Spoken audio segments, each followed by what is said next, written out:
I have for you. What happens now? What will I do with all the memories and the dreams of all the things we'll never do? But I won't mention it again. I won't think about tomorrow. Just let it happen. Live each hour, day by day. But let me tell you before you go how much I love you. Then I won't mention it again. I won't mention it again.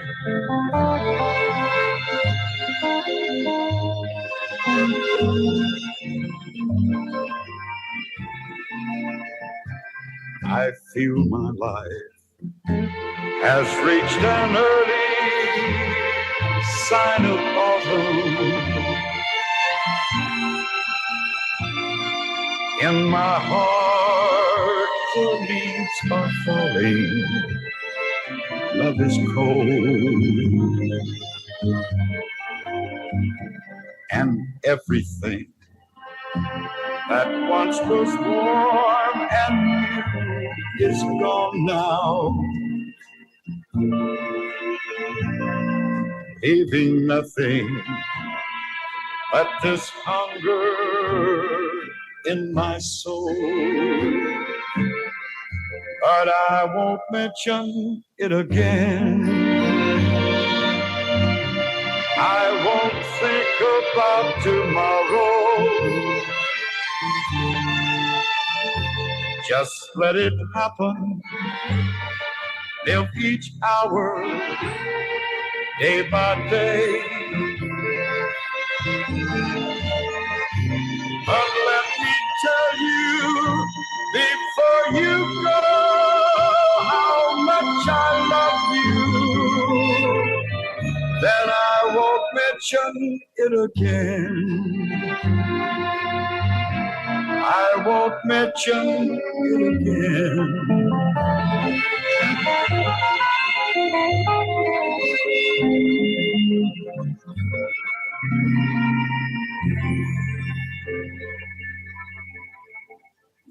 If we could do your job, we would. Construction barrels? Sure, I used them to prop up our new roadside stereo. Maybe we should just stick to what we do best. Local news first, and your favorite country songs. AM 1580 KWED.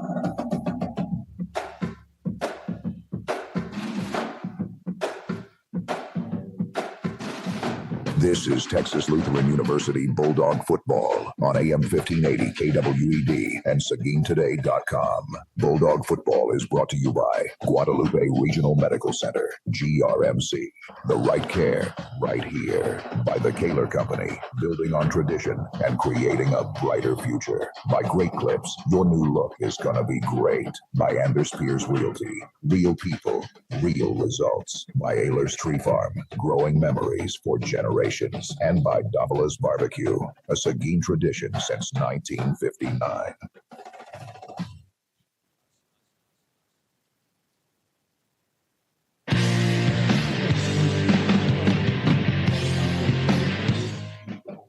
And it is college football time in Texas as the Texas Lutheran Bulldogs play game number 2 of the 2025 season tonight on the TLU campus against the Howard Payne Yellow Jackets on KWED. A good Saturday afternoon to you, and welcome to the Bulldog pregame show. I'm Chris Austin. Our studio technician is Jerry Kindles. Bryce Hayes, the sports information directors here at TLU. He's our statistician. Joining me in the booth here at Bulldog Stadium is Tim Ormston. And Tim, this is our first broadcast with TLU this year on KWED. We get to see a Bulldog team that made the D3 playoffs last year.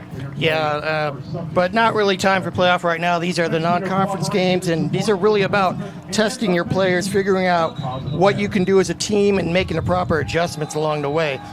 But still, you play to win the game. One famous coach said. Any coach will tell you that, but some more emphatically than others.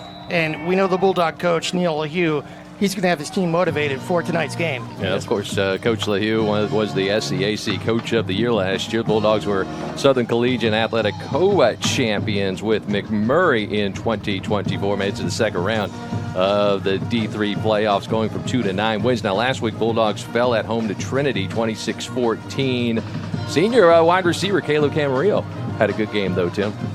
Yeah, he had 95 yards, 3 catches, a touchdown. He's currently at 1,092 yards on his went over 1,000. Yeah, went over 1,000 last week. Yes, he is. And he's the key to that offense. They're going to want to get him going early to get the offense rolling in this one.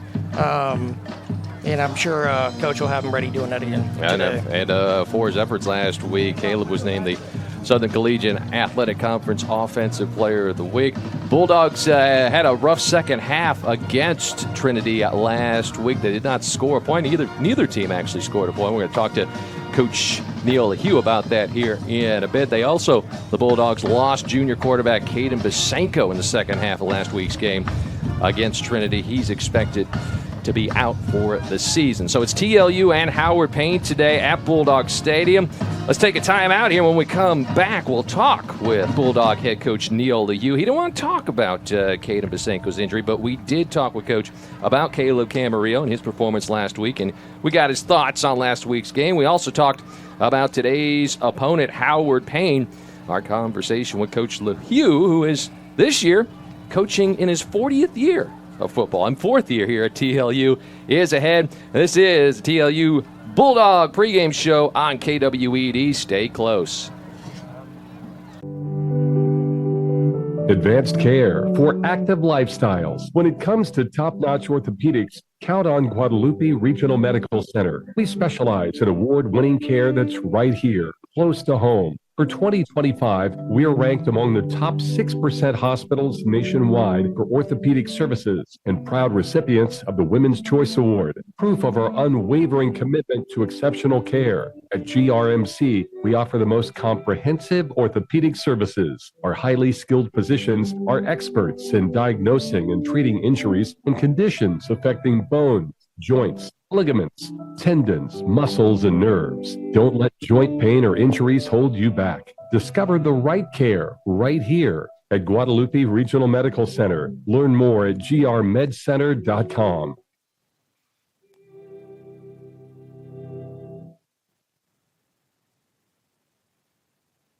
The Kaler Company is a proud sponsor of Texas Lutheran University and the TLU Bulldogs. The Kaler Company provides quality general construction services and fine architectural millwork in Seguin and beyond. The Kaler Company is a name that you can trust. Hi, I'm Steve Kaler. We've been taking care of our customers and their projects since 1954. The Kaler Company wishes the Bulldogs great success on this season. Call the Kaler Company at 830-303-6256. Go, Bulldogs!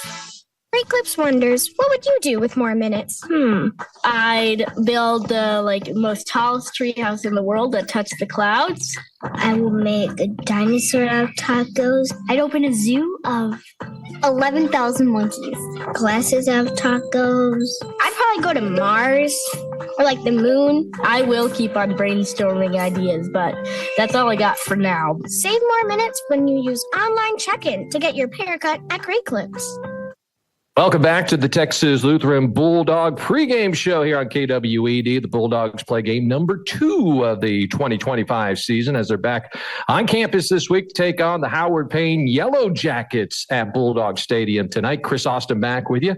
And now it's time to visit with Texas Lutheran head football coach Neil Lehu. And Coach, it's been a minute. We haven't talked since last year. It's good to talk Bulldog football again. Yeah, glad to have you.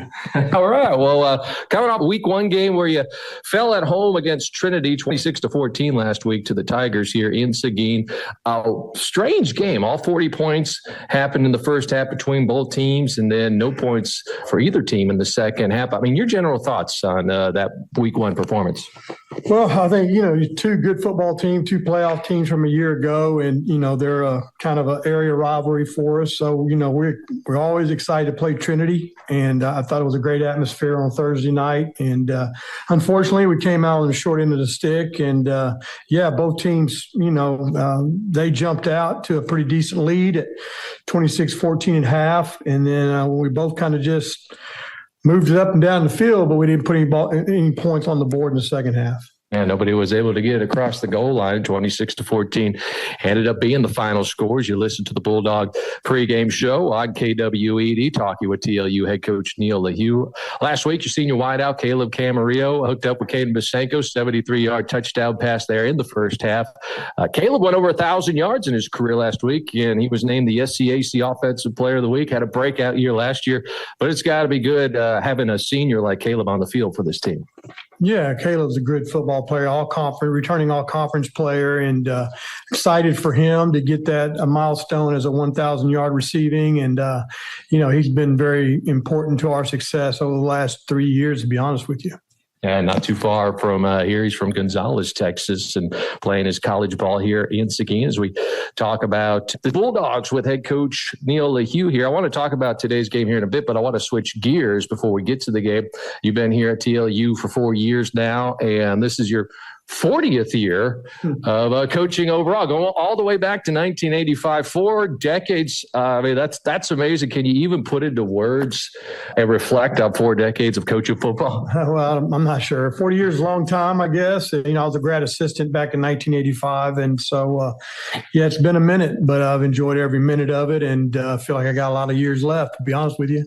Yeah, 40 years strong, maybe another 40 for you as we talk with TLU head football coach Neil Lehu on the TLU football pregame show. Let's move on to today and game number 2 in year 40. Mm-hmm. Your Bulldogs taking on Howard Payne. The Yellow Jackets won their opener last week, 21-13 at home against Pacific. Tell us what you know about the Yellow Jackets. Give us a scouting report on their offense and defense. It's a new staff, and, we've got one game on them against Lutheran, and so we're still kind of learning. What we've seen on film is they're very explosive on offense. They want to run it, but they'll throw it as well. On defense, the defensive coordinator from McMurray has come over to run their defense. So they're a 3-3 stack team. They like to bring a lot of blitz and play that kind of a dime package behind it. And so, we got to be able to protect the quarterback and pick up the blitz because they're going to bring them. And then, they put their corners on an island sometimes. And so we've got to be able to beat them. But we got to be able to run the football, in my opinion. And hopefully he can do that successfully today as we talk with TLU head football coach Neil Lehu, the Bulldogs, and Howard Payne. Tonight at Bulldogs Stadium in Seguin, TLU looks to even the record of 1-1 on the season. Coach, last week defense shut out Trinity in the second half. Now tonight you're back home against Howard Payne. Let's get your keys to the game for your team tonight, Coach. First, our defense played very well in the second half. In the first half we had some miscues, but they've made some good adjustments, and I think they did a good job. I want to build on that second half. Offensively, I thought we moved the ball good in the first half last week, but we kind of abandoned the run a little too quick, in my opinion, and we're going to have to establish that run and still be able to throw the football, protect the quarterback, and we got to get better in the kicking game. But tonight, I think all of those things play a big part. We got to take another step with our defense, keep everything in front of us, stop the run, and then on offense, we've got to establish the run and be able to throw for a high percentage, in my opinion, with obvious some chances to make big plays. We got some big plays, guys. Yeah, the guy on the other side of the field, Jamari Nichols, had some big catches last week as well. And we got to get our inside guys, our slots and things in there involved in the game. And I think that's important. Obviously, turnovers is critical, and we've got to get better in the kicking game. Well, Coach, we appreciate your time here before kickoff tonight against Howard Payne. Best of luck tonight in front of the home crowd here at Bulldog Stadium. Thank you. Go Bulldogs. Yes, and go Bulldogs. And that will wrap our pregame chat with Texas Lutheran head football coach Neil Lehu. Let's take a break. When we come back on the other side, we'll get the starting lineups and kickoff of tonight's game between the Bulldogs and the Howard Payne Yellow Jackets. We're here at Bulldog Stadium on the Texas Lutheran campus in Seguin. This is the Bulldog pregame show on KWED. Stay with us. At Davila's Barbecue, we love serving customers at the restaurant, but there are more ways than ever to get your Davila's Barbecue favorites. We cater for large and small events. Our food truck is a fun way to feed your crew. You can give the gift of Davila's anywhere in the country through Gold Belly. Our Davila's Barbecue rub on the shelves at H-E-B stores throughout Texas, and our locations at the Frost Bank Center are ready to serve you at all Spurs games. Come see us at 40 or visit us online at Davila's Barbecue or on all socials at Davila's BBQ. Anders Pierce Realty knows this area about as well as anyone. From Seguin to New Braunfels to San Antonio or San Marcos, their expertise has proven invaluable for their clients. Anders Pierce Realty is here for all your real estate needs. They can help whether your interest lies with a house, lot, acreage, ranch, farm, office, warehouse, storage, or anything else. They'll do their best to ensure that you are satisfied with all your real estate needs. Learn more today. Visit AndersPierce.com. That's AndersPierce.com. Taylor Tree Farm, a family business in Seguin, Texas, specializes in locally grown trees. Their farm is teeming with native oaks of all kinds, plus cedar elms and desert willows. Ranging from 1 to 30 gallons, they've got trees of all sizes. Each tree is nurtured from locally gathered acorns and seeds that are germinated and grown in their greenhouse until they're ready for transfer. At Ayler's Tree Farm, they're not just growing trees, they're growing your future green spaces. Visit AylersTreeFarm.com to learn more. Cheers, ladies. It's time for Guadalupe Regional Medical Center's free annual event, Mamos and Mimosas, dedicated to the prevention and awareness of breast cancer. Bring a friend and join us on Saturday, September 20th from 10 a.m. to noon in GRMC Central Entrance Lobby. Enjoy a sparkling mix of fun and education with free-flowing mimosas, great giveaways, local vendors, breast cancer education, and more. Tour GRMC's state-of-the-art Women's Imaging Center and schedule your breast cancer screening while you're here. Mamos and Mimosas. Don't miss this free fun event. Saturday, September 20th from 10 a.m. to noon in the GRMC Central Entrance Lobby. Guadalupe Regional Medical Center. Advanced medicine, personal touch.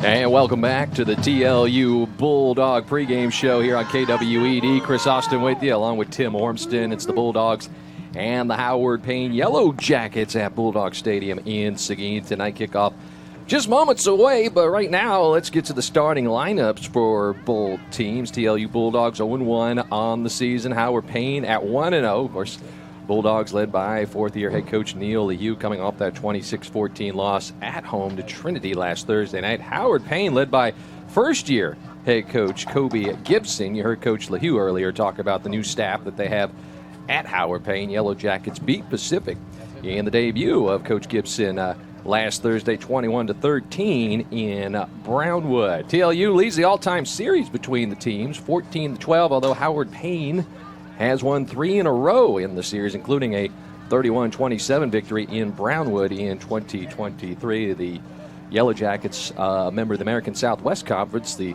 Bulldogs formerly in that conference now, of course, in the Southern Collegiate Athletic Conference.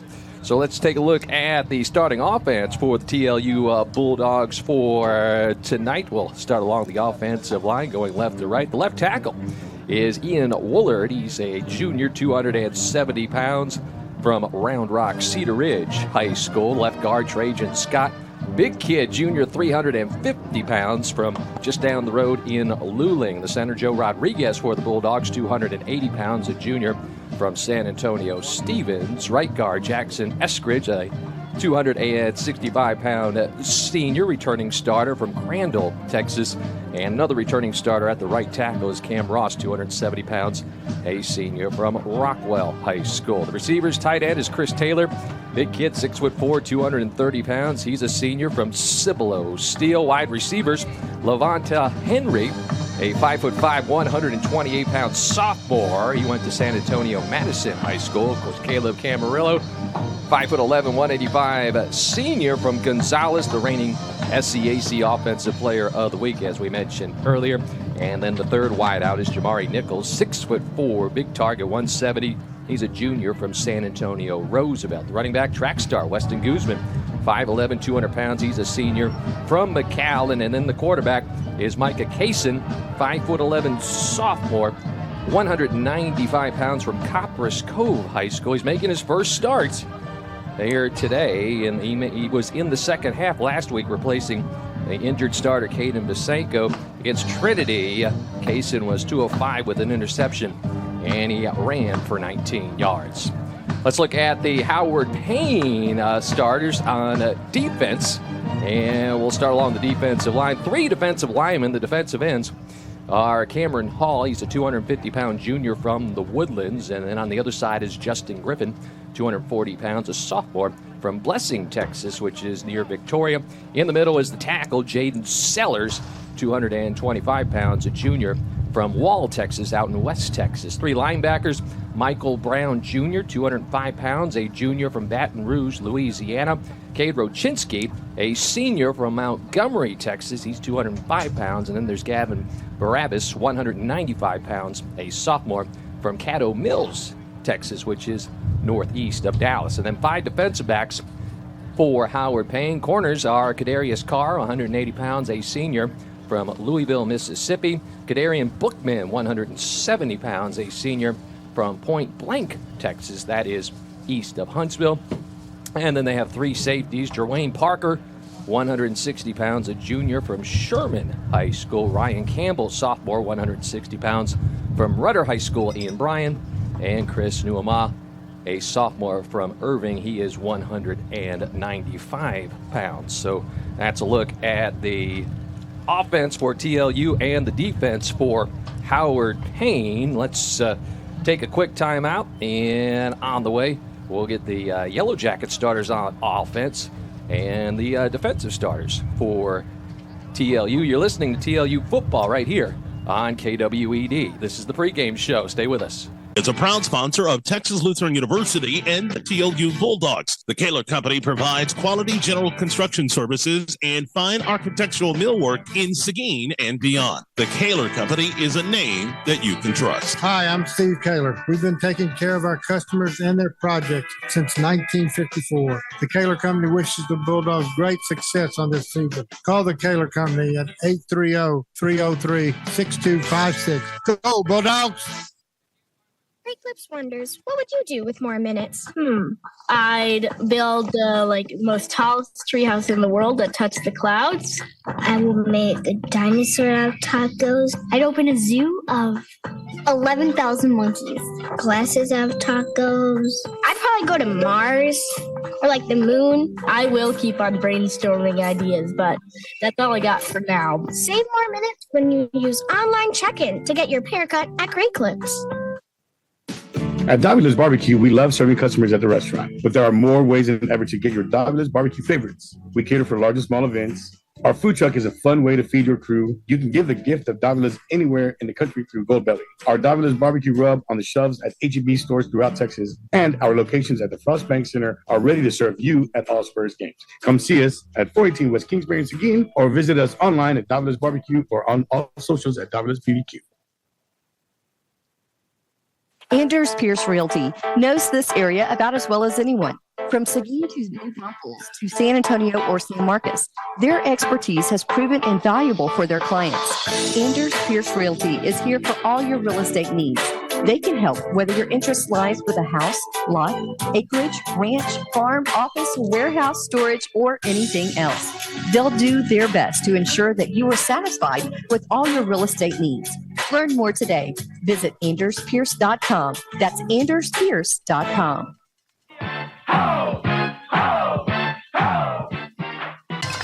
And welcome back to the TLU pregame show. It's TLU and Howard Payne tonight at Bulldog Stadium. We gave you the starters for the TLU offense and the Yellow Jacket defense. Now let's give you the Howard Payne offense and the Bulldog defense. We'll start defensively for TLU. 3 defensive linemen up front. Defensive ends, Anthony Ortegon, 220 pounds, a junior from Deer Park, had 1 sack last week against Trinity. The nose tackle is Sebastian Walker, 295 pounds, a sophomore from San Antonio Veterans Memorial. And the other defensive end is Ezekiel Williams, 240 pounds, a sophomore from Katy, Texas. 3 linebackers, DeRusse Johnson, 230 pounds, a freshman from Madisonville. Marvin Ferris plays in the middle. He's 205 pounds, a sophomore from Lamar Consolidated High School just outside of Houston. And then there's Darian Lloyd, 195 pounds, a freshman from Charlotte, North Carolina. 5 defensive backs for TLU and their defensive coordinators, Tommy Holmes and Julius Scott. The safeties, Justin Navarro, 170 pounds, a junior from Edinburgh, Texas. And Tyler Littleton, 183 pounds, sophomore from Irving. Cornerbacks, Eddie Brown, senior, 150 pounds from Cold Spring, Oakhurst High School. And Merrick Square, a senior, 175 pounds from Houston Lamar. He had an interception last week against Trinity. Finally, there's the nickel back. That's Nicola Pari. He's 200 pounds, a freshman from San Antonio Churchill. Offensive starters for Howard Payne along the offensive line. The left tackle is Cutter Smith, 290 pounds, a junior from Madisonville. The left guard, Javier Mendez, 290 pounds, a sophomore from Grand Prairie. Center, Dominic Reed, is in the middle, senior, 275 pounds from Argyle, Texas. The right guard, Jackson Shamlin, 285 pounds, a sophomore from DeSoto. And then the right tackle is Ben Barron, 270 pounds, a grad student transfer from Mary Hardin Baylor. The receivers, wide receivers, Ryan Gonzalez, 5'11", 175, a senior, transfer from UTEP. There's Ellis Myers, 5'7", 135, a sophomore from A&M Consolidated High School. And then Mateo Hernandez, the third wide receiver for Howard Payne, 5'10", 180, a sophomore from up in Plainview, Texas. Tight end, Chance Heyman, 6'1", 210, a sophomore from Pleasanton. And then the running back is Bill Ngeni, a 5'10", 180-pound junior. He's from Madison High School. And finally, the quarterback for Howard Payne, a junior, Glendon Cassis Willis, 6'3", 175 pounds. He is from Irving, Texas High School. And Mata's sophomore transfer from the University of Houston also saw some action last week for the Jackets. We could see him today as well. So there you have it, the starters for both the Bulldogs and the Yellow Jackets. It's TLU and Howard Payne here on the campus of Texas Lutheran University. As we bring you this one here today at Bulldog Stadium. Chris Austin and Tim Ormston. Tim, you got some final thoughts before kickoff? Well, yeah, not a lot to go from with only one game in the books.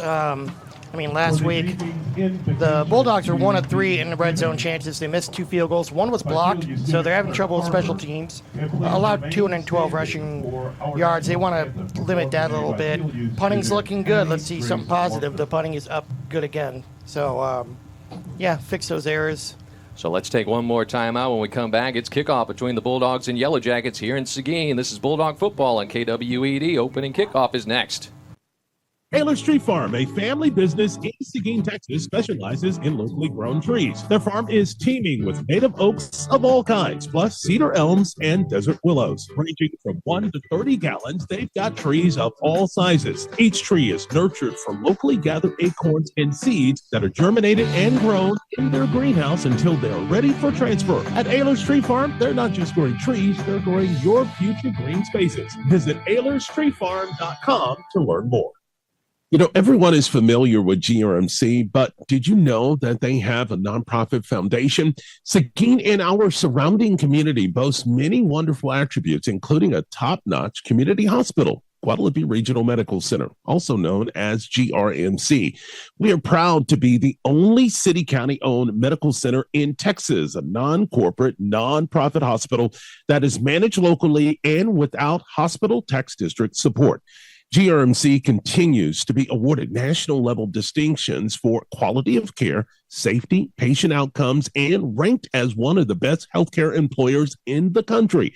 The goal of Guadalupe Regional Medical Foundation is to advance GRMC's mission in providing excellent care to every life it is privileged to touch as a locally operated medical center.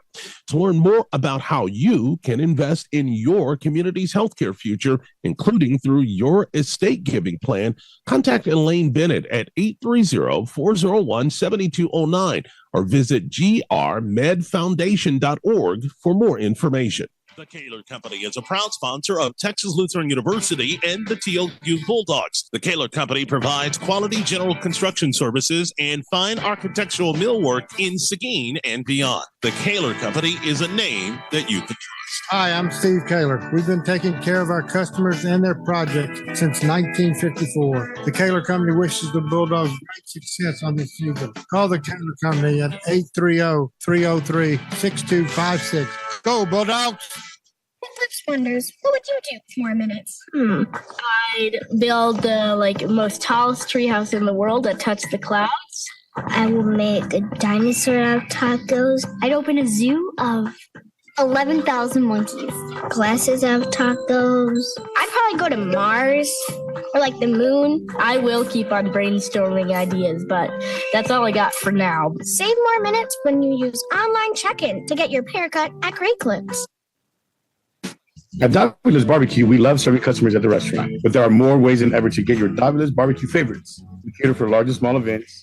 Our food truck is a fun way to feed your crew. You can give the gift of Davula's anywhere in the country through Goldbelly. Our Davula's barbecue rub on the shelves at H-E-B stores throughout Texas, and our locations at the Frost Bank Center are ready to serve you at all Spurs games. Come see us at 418 West Kingsbury or visit us online at Davula's Barbecue or on all socials at Davula's BBQ.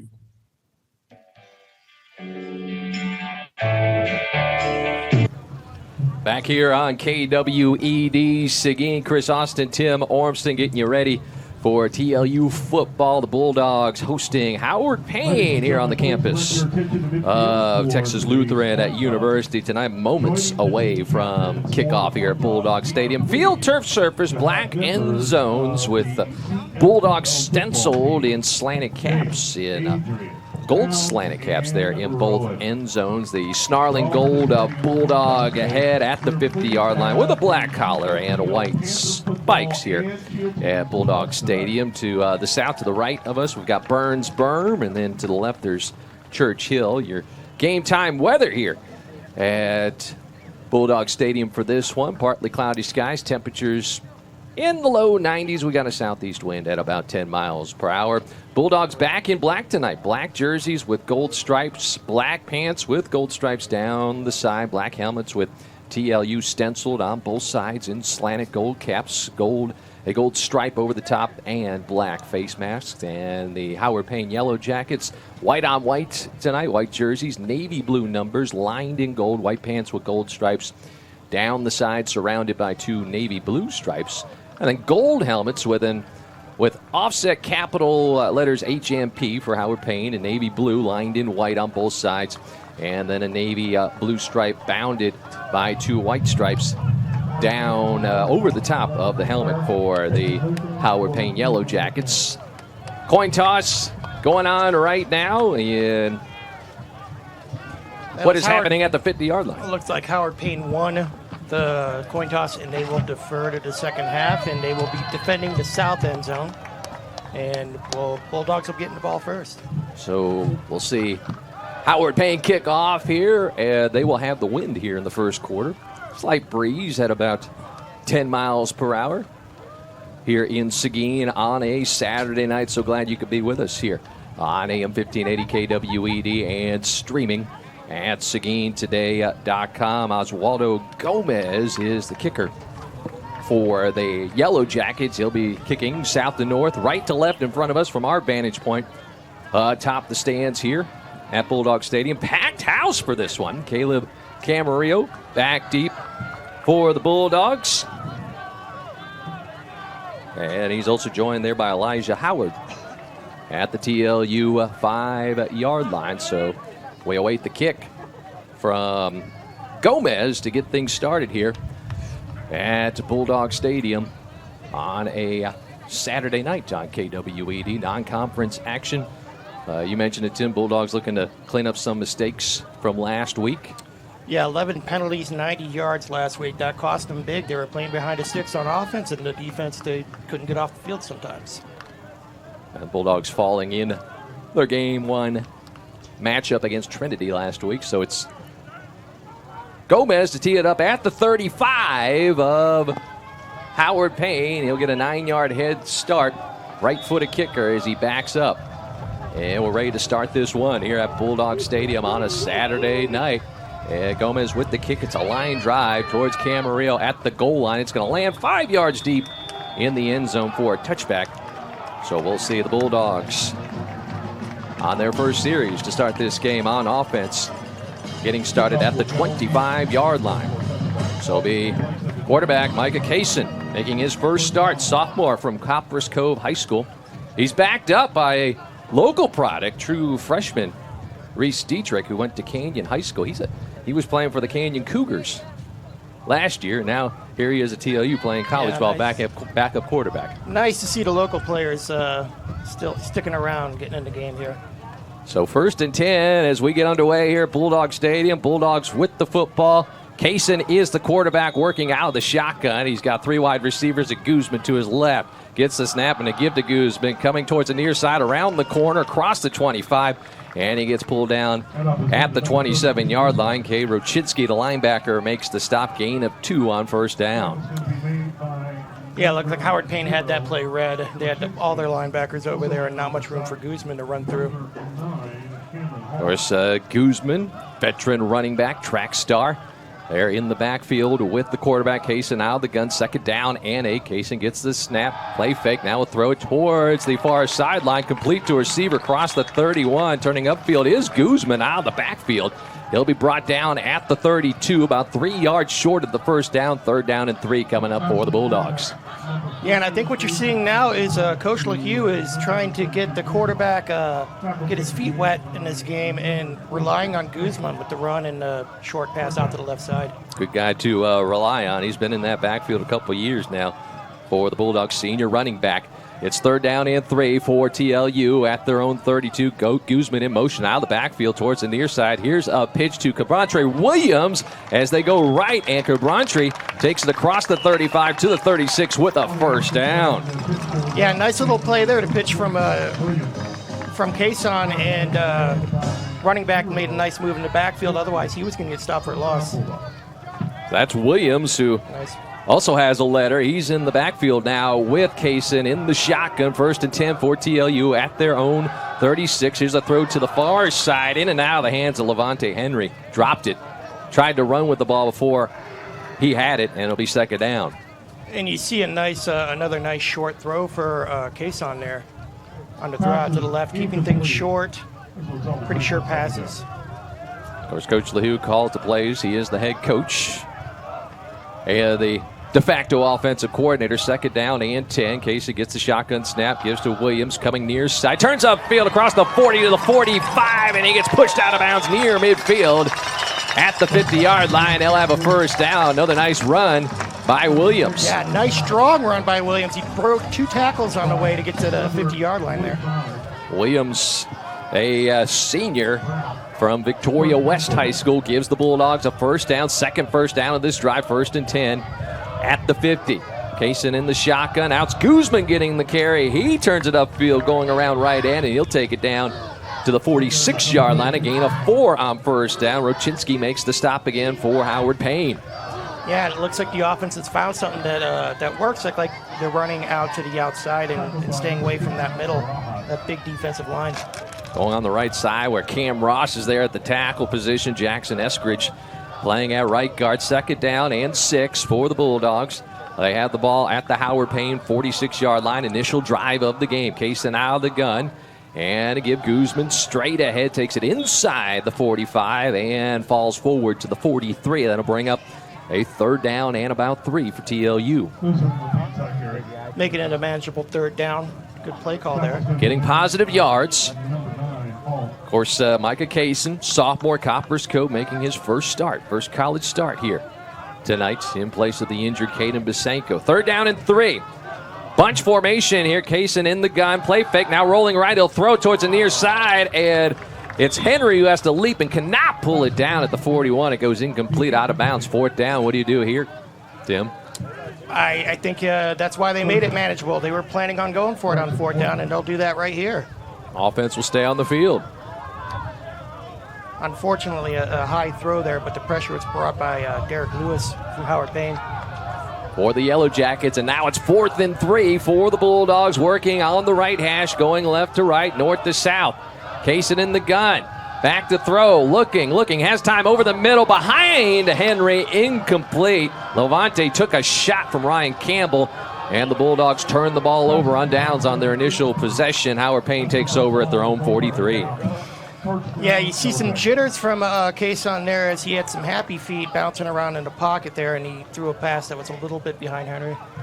Had time, had good protection.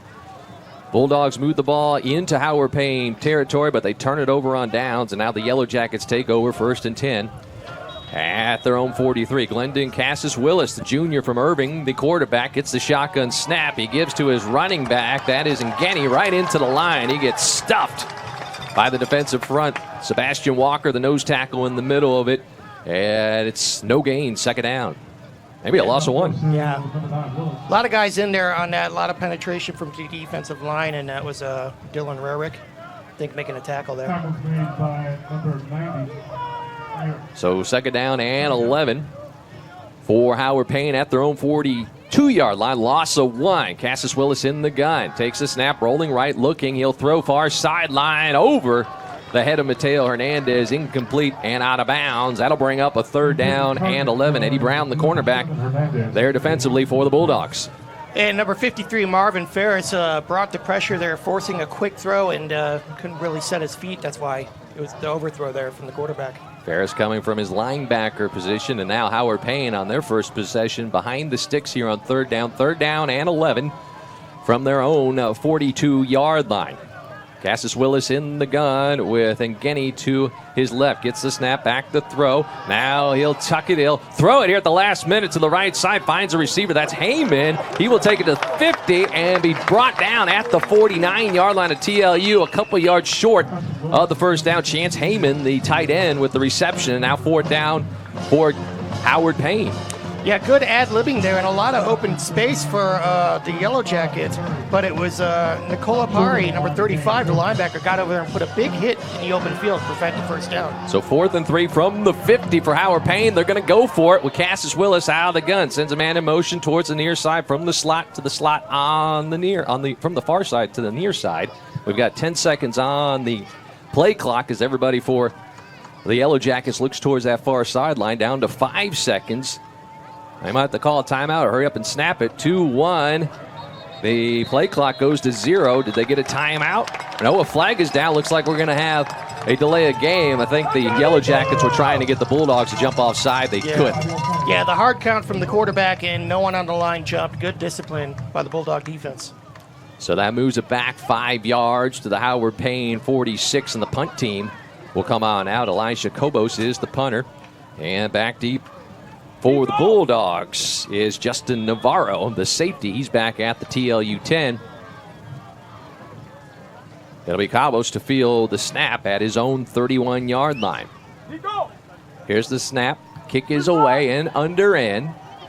And Navarro's going to let it bounce at the 15. Going to take a Howard Payne roll inside the 5. They touch it down at the 2-yard line.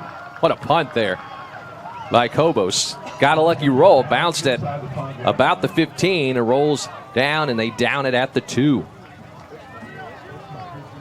Yeah, interesting decision to let that one bounce. I thought that one could have been caught for a fair catch, but backed up at the last second and let that bounce an extra 15 yards. So Navarro lets it go, and now the Bulldogs are backed up.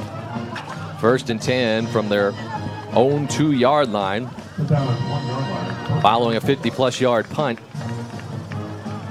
by Gomez, or by, I should say, Kobos.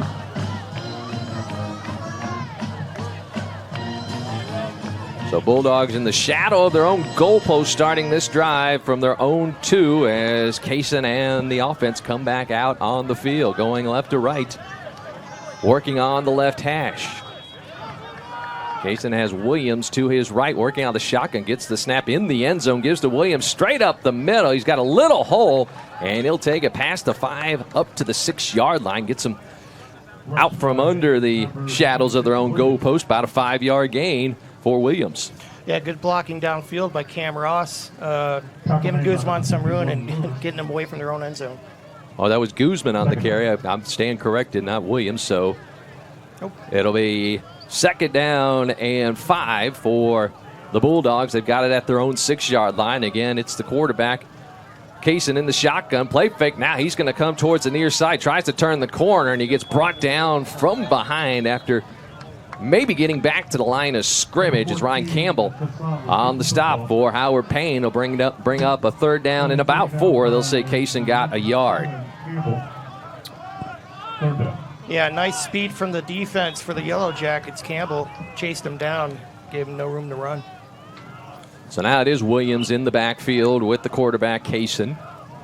3rd down and 4 for the Bulldogs. They have the football at their own 9-yard line. Williams in motion out of the backfield to the far side. They throw it near side, and it goes off the hands of Jalen Mickles and into the sideline. Mickles might be a familiar name to Seguin listeners. He's a former Seguin quarterback. Couldn't pull that one in, and it's now 4th down, but there's a penalty on the play. Yeah, not sure what this one's called. Not sure the officials know. They're talking it over. Still have 3rd down marked on the down marker as the officials get together and talk about this penalty. The offense for TLU staying on the field. Looks like it's going to bring a 1st down for the Bulldogs. Personal foul on the Yellow Jackets. 15 yards, they'll mark it off. And now it's a sideline official on the far side, and the Howard Payne, I guess the coaching got in their way. So they spot the ball at the TLU 23-yard line. 1st and 10, so Bulldogs get a break there on the penalty. It would have been 4th down. That gives them a 1st down. Now split backs with Kaysen in the backfield. Williams and Guzman. Guzman to his left. And they give Guzman coming near side. He runs into a pile and may have gotten back to the line of scrimmage. Cameron Hall, the defensive end for Howard Payne, leading the charge. It'll be 2nd down and 10. Yeah, it looks like the Yellow Jackets learned from that first possession. They are determined to stop that sweep run. No score here with 8:55 to go in the first quarter. TLU and Howard Payne here on a Saturday night on AM 1580, KWED, and streaming at SeguinToday.com. 2nd and 10. Or check it, 2nd and 9. They'll say Weston got a yard there for the Bulldogs at their own 24. Here's Kaysen out of the gun. Takes the snap, drifting back towards his 10, setting up a screen. He has Guzman at the 25. He'll take it up the near sideline and get pushed out of bounds at around the 30. He'll be about 2 or 3 yards short of the 1st down, 3rd down upcoming. Yeah, impressive job by Kaysen there on the rollout. Had a man in his face, and he held the ball a couple extra seconds to get Guzman some space to make that run after catch. Guzman going to stay in there. It's Kaysen out of the gun. 4 wide receivers set here on 3rd and 3. And here's the snap. Might have been offsides. The Yellow Jackets. Here's a deep throw towards the far sideline. Incomplete pass is broken up down at the Howard Payne 30-yard line. Caleb Camarillo there. Looked like Kaysen knew he had a free play. Went for a deep ball there. Yeah, another smart decision by Kaysen. It was just a little bit overthrown on the left side out there. And the call is indeed offsides on Howard Payne. Gives the Bulldogs another 1st down on a penalty. 2nd 1st down from a penalty on this drive right now for TLU as we come up on 8:10 to go in the first quarter. No score in this one. Kaysen out of the gun. Gets the snap. Delayed draw to Guzman. He sheds a couple of tacklers as he takes it up to the 40-yard line. Gain of about 3 on 1st down for the senior. Yeah, it looked like another option sweep run, and Guzman decided to cut it up towards the middle when he saw some daylight.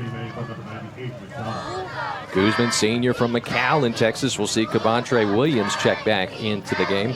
Big lumbering Chris Taylor will come in at tight end as well. Jamari Nichols in as well. It's a tight formation, offset in the pistol with Williams behind the quarterback Kaysen. A give to Williams. He goes straight ahead and will take the ball up to the 44-yard line. He'll be about 3 yards short of the 1st down, 3rd down. And you see, again, another manageable third down for the offense. It seems to be the key for the game coming from Coach. So 3rd down and 3 for TLU. We passed that midway point here in the first quarter. 7:12 to go. No score between the Bulldogs and the Yellow Jackets. Bulldogs with the ball at their own 44-yard line. Kaysen in the shotgun. Shifts a couple of backs on the wing from the left to the right. Play fake. It's a zone read. He'll take it straight up the middle and get hit at the 46 right near the sticks. Justin Kay, the safety, makes the stop on Kaysen. He'll be a yard short. 4th down upcoming. Tough decision for Coach Lehu here. On your own half of the field. Early on in the ball game, Bulldogs got a new punter this year, Vincent Herrera, senior from Pearland. And it looks like he's going to stay on the bench. The offense is going to stay on the field. Play clock is running here. They're down to 15 seconds. Everybody looking towards the near sideline for the play. Kaysen's going to line him up out of the shotgun. Williams is the running back. Shifts from the right of Kaysen to his left. Now a motion behind is Henry. Here's a give straight ahead to Williams looking for the first down. He gets stacked up at the line of scrimmage. I'm not sure if he got it. The Yellow Jackets think they stopped him. Looks like he didn't make it. A big scrum there in the middle. Some helmets came off. A lot of guys lying on the ground. Jamari Nichols went in motion from the near side to the far side behind the quarterback, maybe trying to cause a little disruption, but they say that the Bulldogs do not get the first down. They turn the ball over on downs for the second time here in the first quarter, and Howard Payne will take over in Bulldog territory at the 45. Yeah, and this one could cost them getting a defense to start on their own half of the field. 6:06 to go here, first quarter, no score. And back comes the Howard Payne offense. Glendon Cassis Willis still at quarterback. So he'll work out of the shotgun, and Genny is his running back to his left. Wing back in motion from the far side to the near side, and a snap and a give, and Genny straight up the middle, and not much there. Bunch of black shirts there to push him back, led by Ezekiel Williams. And they might have given Ngeni a yard. Yeah, it looks like for both these defensive lines are strong, and the running up the middle is going to be tough sledding for both teams, as it's shown so far in this game. Ngeni carried the ball 20 times last week in their victory against Pacific. Only gained 57 yards, but he did have 2 touchdowns. No gain on the play. 2nd down and 10 for the Yellow Jackets at the Bulldog 45-yard line. Cassis Willis looking around. Now we got whistles, and a timeout is called by Howard Payne, and head coach Kobe Gibson will take it as well. No score with 5:25 left to go first quarter. This is Bulldog football on AM 1580 KWED. Anders Pierce Realty knows this area about as well as anyone. From Seguin to New Braunfels to San Antonio or San Marcos, their expertise has proven invaluable for their clients. Anders Pierce Realty is here for all your real estate needs. They can help whether your interest lies with a house, lot, acreage, ranch, farm, office, warehouse, storage, or anything else. They'll do their best to ensure that you are satisfied with all your real estate needs. Learn more today. Visit AndersPierce.com. That's AndersPierce.com.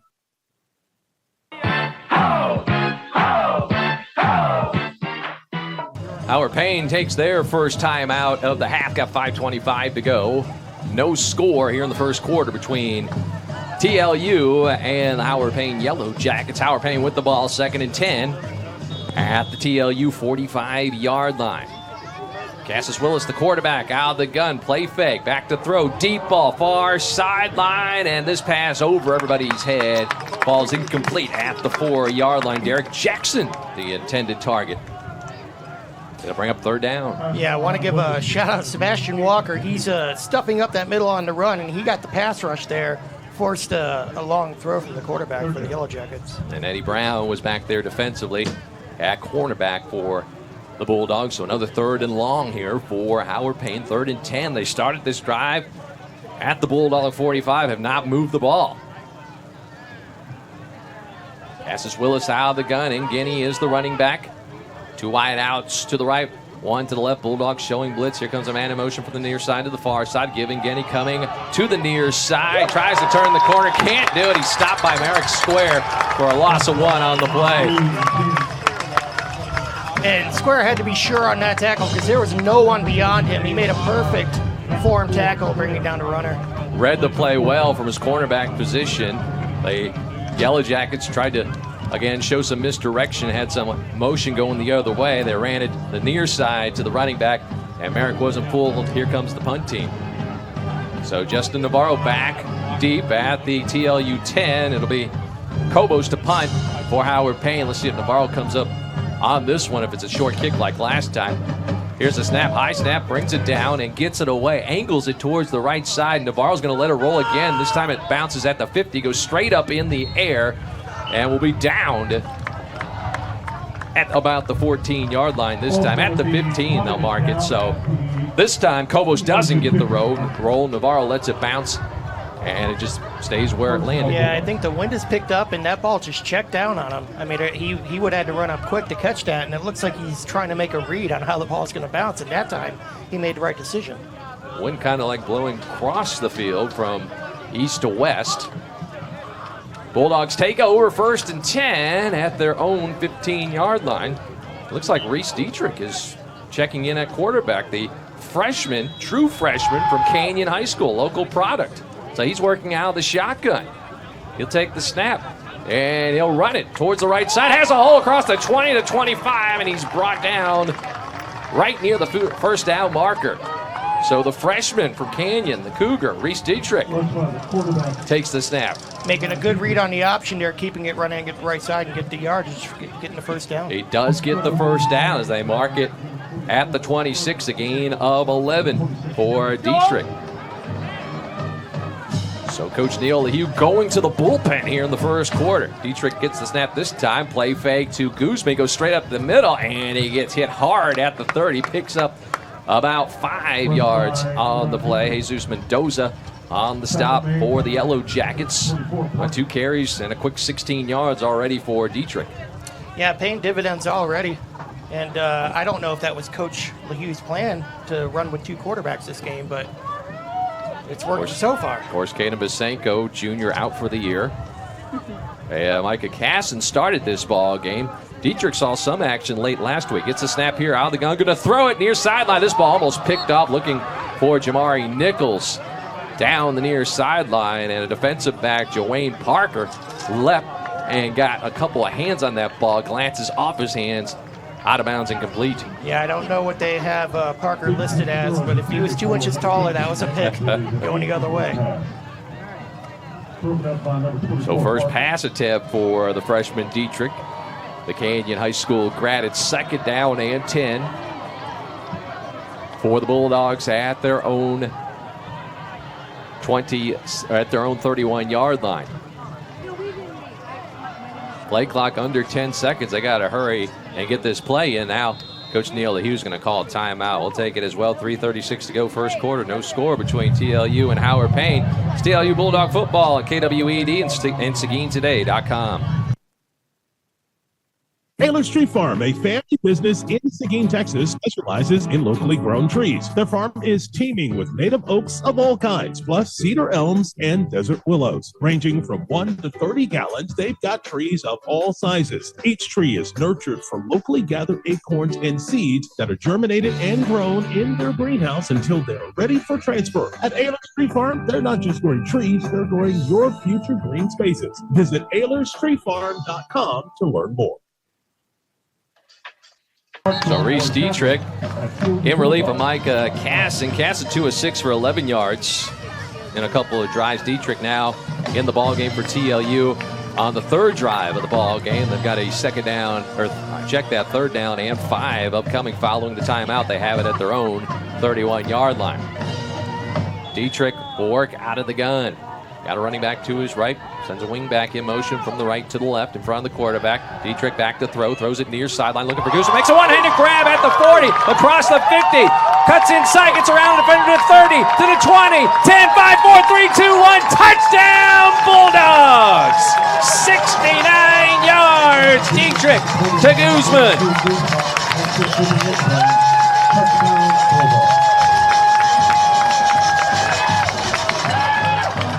Got a lot of help, but it's Reese Dietrich. His first collegiate touchdown pass goes to Weston Guzman, 69 yards. Yeah, Dietrich just slung it out there, and an amazing adjustment by Guzman to spin one-handed, catch that pass, break the tackle, and run down the sideline for the touchdown. Extra point from A.J. Augustine, left-footed kicker, sophomore from Houston Lamar is good. 3:23 to go, first quarter. TLU 7, Howard Payne nothing. This TLU Bulldog football at KWED and streaming at SeguinToday.com. When life happens, GRMC Urgent Care at Clear Springs is always here when you need us. From fevers to fractures, our trusted team of urgent care providers has got you covered. Walk in, get treated, and get back to life fast. We're open 7 days a week, including holidays, from 8 a.m. to 6 p.m. No appointment is necessary. So, whatever happens, illness, injury, or accident, you can count on the care that's always there. At GRMC Urgent Care, we treat everyone from toddlers to teens to parents and grandparents. It's compassionate, comprehensive care with a clear focus on you. Because when life happens, you want quality care that's close to home and family. GRMC Urgent Care at Clear Springs. Visit grmcurgentcare.com to save your spot in line. Here's a kickoff, bobbled by the return man. Gonzalez inside the 5, takes it upfield to the 10, to the 15, and he gets stacked up at the 18-yard line. 69-yard touchdown pass. Reese Dietrich to Weston Guzman. Bulldogs on the board, 3:12 left to go, first quarter, 7-0 TLU over Howard Payne. So Dietrich coming in relief of Micah Casson here early on. True freshman from Canyon High School. Gets his first career collegiate touchdown pass. And I'll say that Dietrich, he has a little maverick in him. He likes to live dangerous, because that was a couple of dangerous throws he just had there. And able to make the connection, and now new quarterback for the Howard Payne Yellow Jackets is Anton Mata as they start 1st and 10 from their own 18. A give to a running back up the middle. It's Ngeti. And he'll take it upfield for a gain about 3 up to the 21. It'll be second down. Yeah, not much to work with there. Aiden Buslam was all over him on the tackle. So both head coaches going to the bullpen here in the first quarter. Kobe Gibson, the head coach, first-year head coach for Howard Payne, making a change at quarterback. And Andon Mata in now. Second down and 7 for the Yellow Jackets at their own 21. Going right to left. Make a jet sweep, and Mata takes it up the middle, cross the 25. He'll fall forward down to the 29-yard line, a yard shy of the first down. It'll be third down. Tyler Littleton, from his safety position, came up there and tripped up the quarterback getting that tackle. So third down and 1. Mata, a transfer from the University of Houston, into the ball game. There's Houston Cougars got a new quarterback this year from Texas A&M, and Connor Weekman. They played last night, beat Colorado. Here's a fake, and now it'll be Mata going right. He'll have the first down as he crosses the 30, and will dive forward to the 36-yard line. So Mata gets Howard Payne their first down of the game.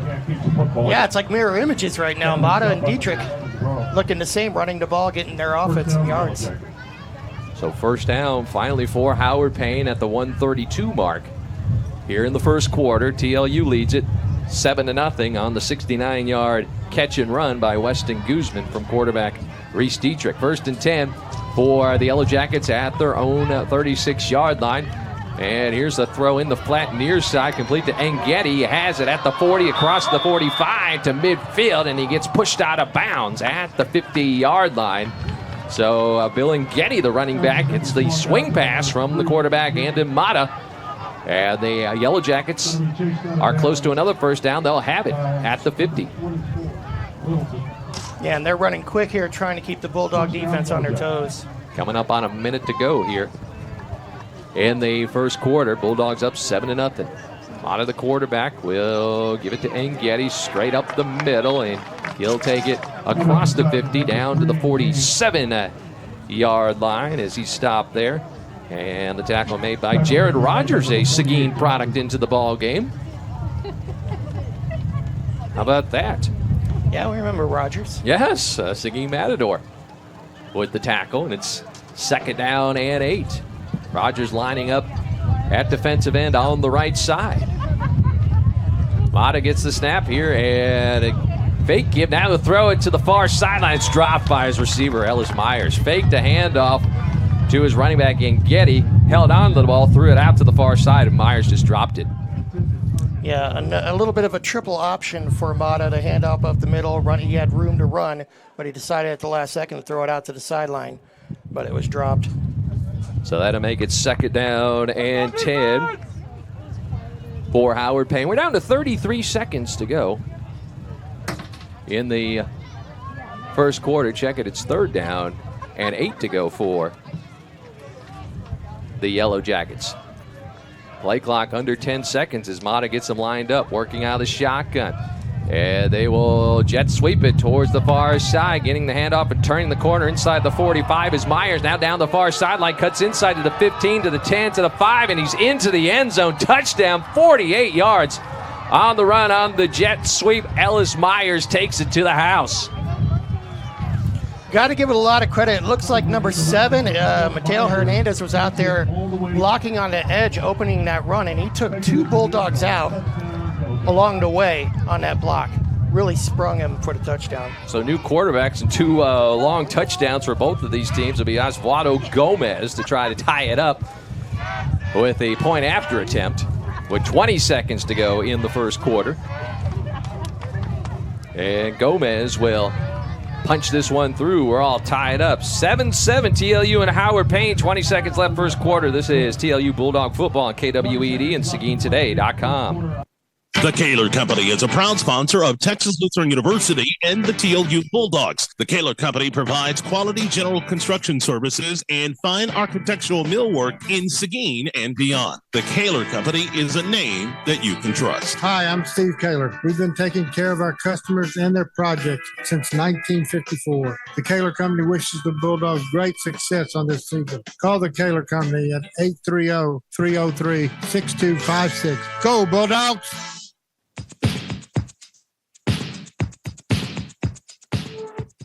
So new quarterbacks for both teams here in the first quarter. They both lead their teams to scoring drives. We're tied at 7 with 20 seconds to go. TLU and Howard Payne at Bulldog Stadium Saturday night. Capacity crowd tonight here at Bulldog Stadium. We got folks on Burns Berm to the south and over on Churchill to the north. Howard Payne will kick it off. Now be Gomez to tee it up at the 35. Caleb Camarillo back deep. And Gomez with the kick towards Camarillo on the near sideline. He'll sail over his head and land 5 yards deep into the end zone. And the Bulldogs will start 1st and 10 at their own 25-yard line. Yeah, all of a sudden our defensive battle had turned into a track meet. We'll see if the Bulldog offense can keep it going.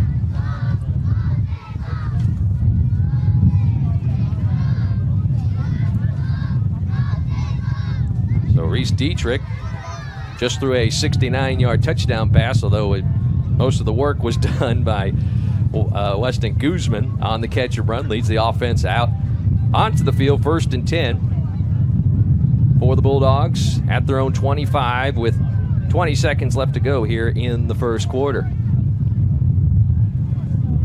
Dietrich gets the snap, going to throw, back to throw. He lofts one towards the middle of the field. It's going to be a jump ball. Nichols is going to come up with it at the Howard Payne 39-yard line. No, he won't. They say he'll drop the ball. There was 3 defenders around him. He almost won that jump ball. Down to 11 seconds to go now.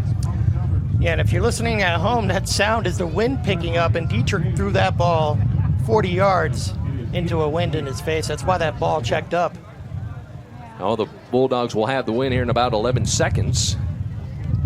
As it's 2nd down and 11. Dietrich out of the gun. And he will give it to a running back, running near side, getting back to the line of scrimmage.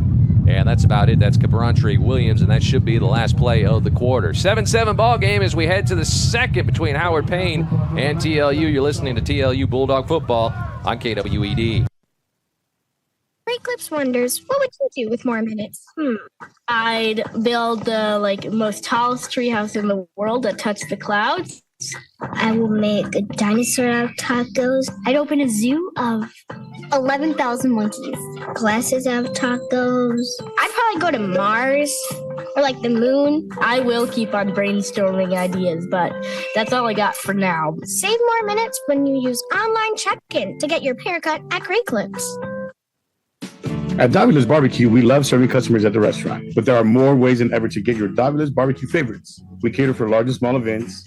Our food truck is a fun way to feed your crew. You can give the gift of Davila's anywhere in the country through Goldbelly. Our Davila's barbecue rub on the shelves at H-E-B stores throughout Texas, and our locations at the Frost Bank Center are ready to serve you at all Spurs games. Come see us at 418 West Kingsbury in Seguin, or visit us online at Davila's Barbecue or on all socials at Davila's BBQ. 3rd and 10 for the Bulldogs, now going with the wind south to north. They've got it at their own 25 to start the second quarter. Low snap to the quarterback. Dietrich picks it up, throws to the near sideline, looking for Henry. Tried to get his feet in bounds as he was straddling the sideline, could not come up with it. 4th down. So a 3 and out there for the Bulldogs. We'll see their new punter, Vincent Herrera, senior from Pearland, Texas. He'll have the wind behind him here, as you can hear it in the background here at Bulldog Stadium. Return man back deep for Howard Payne at their 30-yard line. Herrera back at his 10 to field the snap. Here's the snap. Here comes a rush. He gets it away, end under end with the win, and the return man going to let it bounce at the Howard Payne 35-yard line. It'll take a Howard Payne bounce up to the 38, and that's where it'll be down. Yeah, that's where the Yellow Jackets will take over. 1st and 10. Yeah, pretty smart decision by the Yellow Jackets, bringing the rush. Almost got there and forced a quick kick. Otherwise, with the wind at his back, that ball could still be rolling. Jamal Tony Black was back deep for Howard Payne. Now they have it 1st and 10 at their own 38-yard line. 14:46 to go until halftime. So Anton Mata, a quarterback, the transfer, 6'2", 200-pound sophomore from the University of Houston, leads the offense out onto the field for Howard Payne. Out working out of the gun. They'll give it running back straight ahead, and he'll take it to the line of scrimmage, and that'll be it. That's J.D. Mays on the carry. His first carry of the ball game. Just a gain of 1, 2nd and 9. Bryce just brought the first quarter stats and keys to the game we were talking about. No penalties, no turnovers. So far, no penalties, no turnovers. 140 total yards for TLU in that first quarter. A lot of it, half of it, almost on one play on that pass from Dietrich to Guzman. Here's a quick throw near side, complete to Mateo Hernandez along the near sideline. Turns upfield and gets a minimal gain up to the 42-yard line. It's going to bring up a 3rd down and about 6 for Howard Payne. And give credit to DeRusse Johnson bringing the pressure on that quarterback. He had to get rid of that ball in a hurry. Couldn't really set up that play to the sideline. So 3rd down and 6. They spot the ball at the Howard Payne 42-yard line.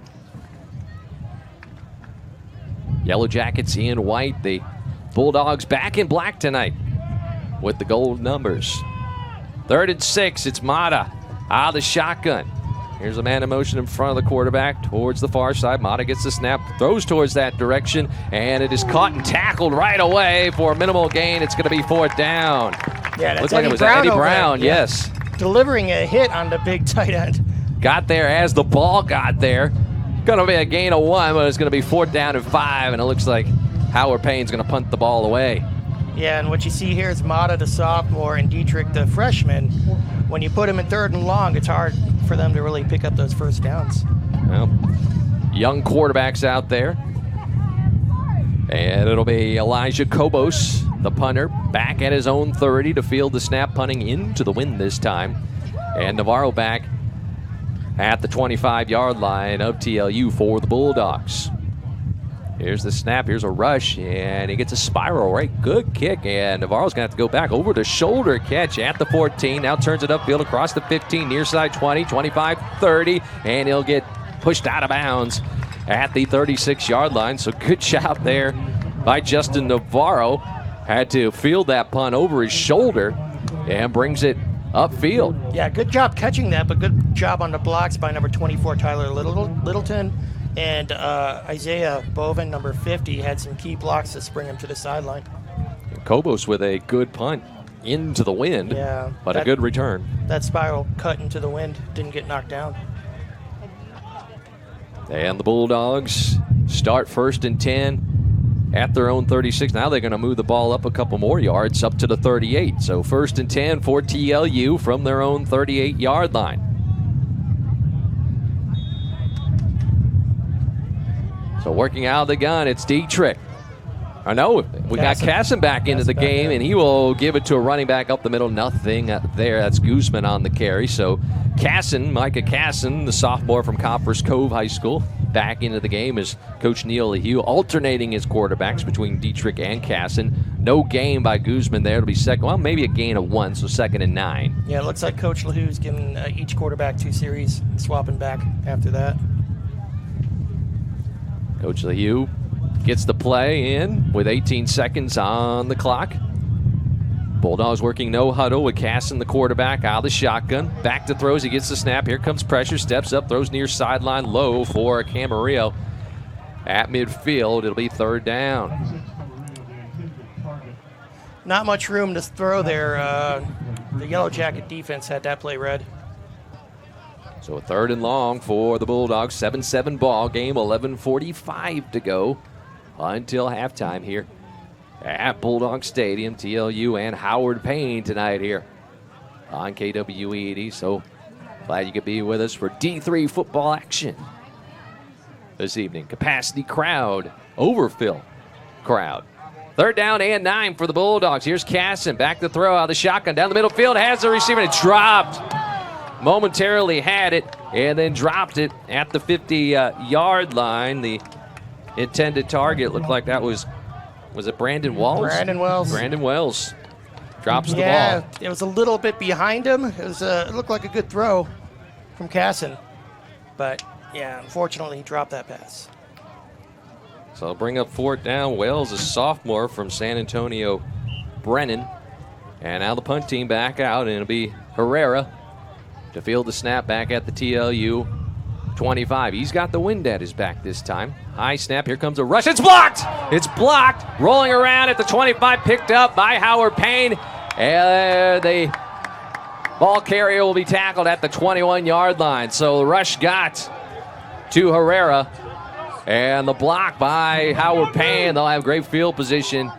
They'll start this drive at the TLU 21-yard line with 11:31 to go, 2nd quarter. Yeah, that was just bringing the house to block the punt again.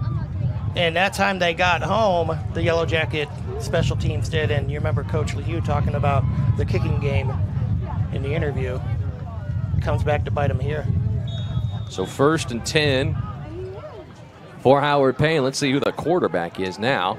Might be a 3rd quarterback. Looks like Kalik Paulette is the quarterback. He'll give it on a jet sweep to Kay going around the right end. He'll turn upfield and get stopped at the 15-yard line after a gain of about 6. Derek Dean makes the stop. So we have a 3rd quarterback now for Howard Payne. Kalik Paulette is into the ball game. That one's going to be brought back. There was a hold on the edge against Nicola Perry, who read that play well. And going to get a 10-yard penalty against the Yellow Jackets on that one. So wipe out the run by Kay down inside the 20-yard line, and a hold pushes Howard Payne back to their own 31-yard line. It'll be 1st down and 20. So 3 quarterbacks being used by head coach Kobe Gibson now in the first half for the Howard Payne Yellow Jackets. Glendon Cassis Willis started. Andon Mata got a couple of series, and now it's Kalik Paulette in at quarterback. 1st and 20. High snap. Give to Ngani straight ahead to the 30-yard line. Just a gain of 1. He gets stopped by Colden Hoffman. Yeah, great read by Hoffman there. He was in the backfield making that tackle almost at the handoff. So Paulette, a senior, local kid from San Antonio Veterans Memorial High School. We've got an injured Yellow Jacket on the field. Looks like one of their offensive linemen with 10:56 to go here in the second quarter. We have an injury timeout, so we'll take it here. 7-7 ball game. This is TLU Bulldog football on KWED. Anders Pierce Realty knows this area about as well as anyone. From Seguin to New Braunfels to San Antonio or San Marcos, their expertise has proven invaluable for their clients. Anders Pierce Realty is here for all your real estate needs. They can help whether your interest lies with a house, lot, acreage, ranch, farm, office, warehouse, storage, or anything else. They'll do their best to ensure that you are satisfied with all your real estate needs. Learn more today. Visit AndersPierce.com. That's AndersPierce.com.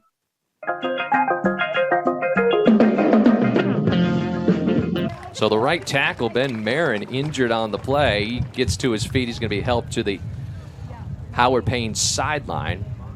It'll be 2nd down and 19 for the Yellow Jackets. They have the ball at the TLU 30-yard line, trying to take advantage of a blocked punt. 7-7 ball game here on a Saturday night. Third quarterback in the game, Kalik Paulette from San Antonio Veterans Memorial at the controls, working out of the gun. Sends a man in motion to the far side. Back to throws Paulette. Throws it across the middle, complete at the 21. Taking a lick is the receiver, Chance Heyman. Delivered by Justin Navarro.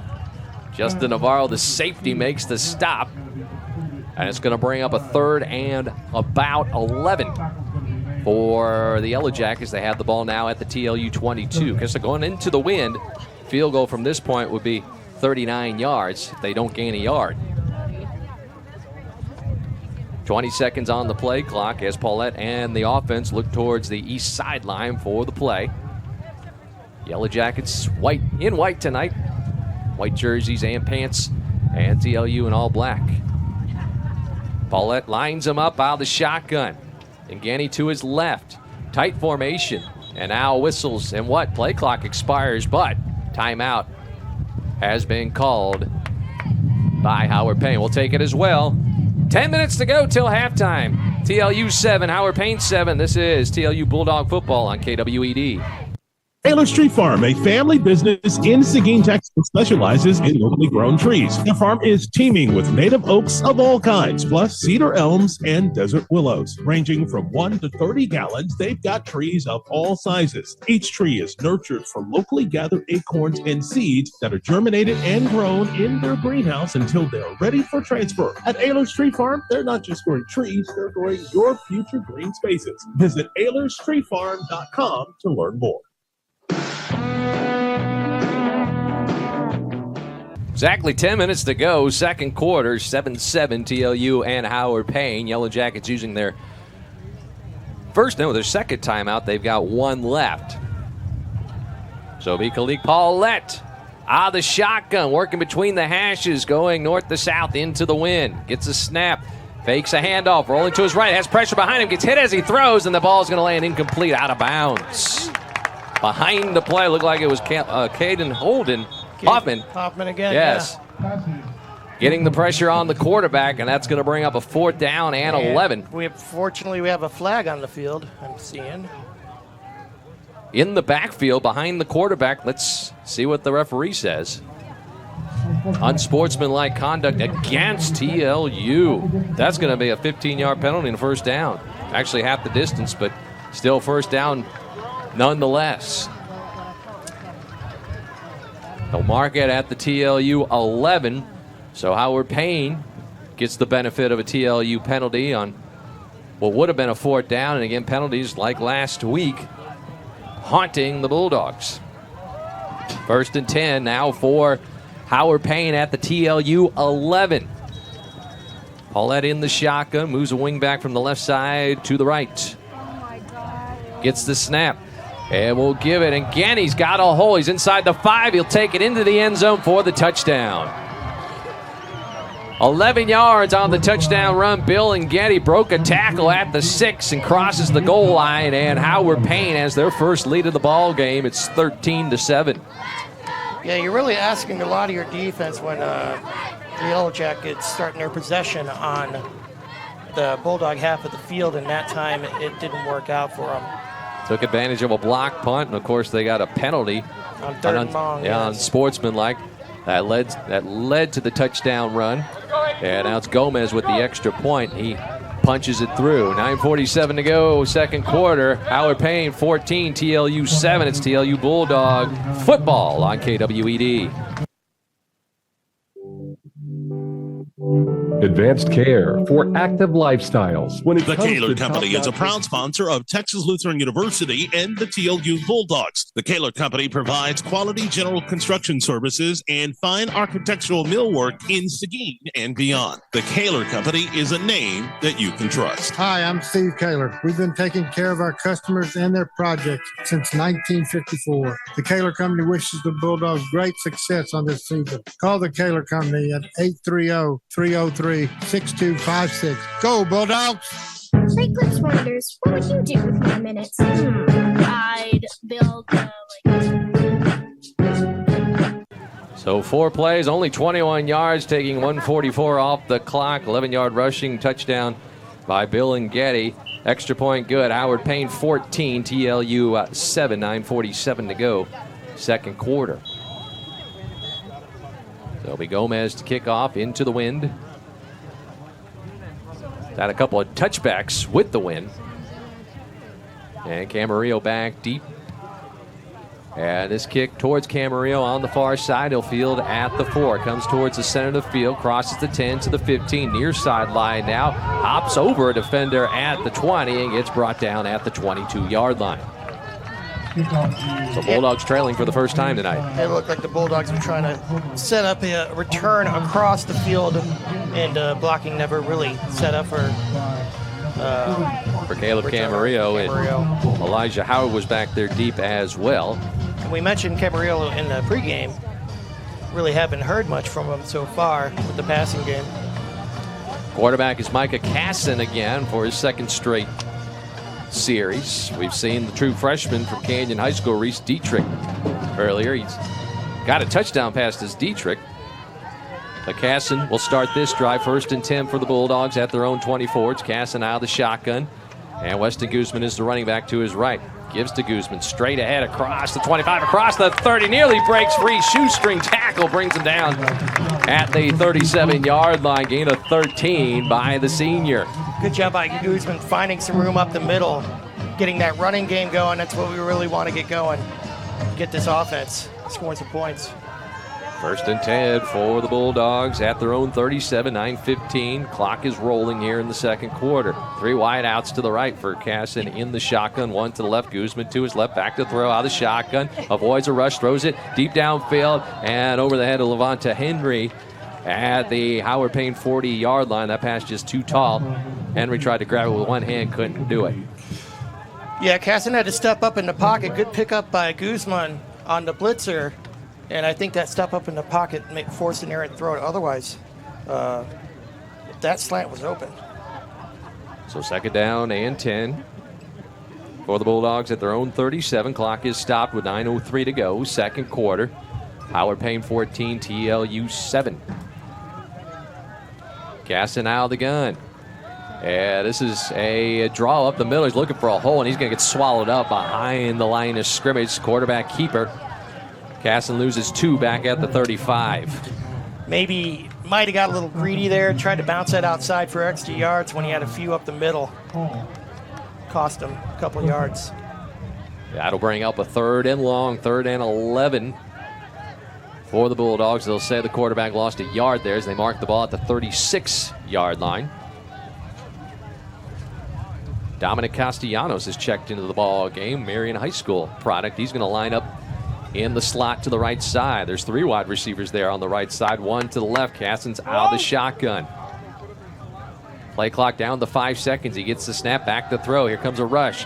Flushes. He goes to the right, throws it over the middle, complete to receiver at the 48, across the 50, and he gets tackled at the Howard Payne 45-yard line. That's Levante Henry. He's got a Bulldog first down.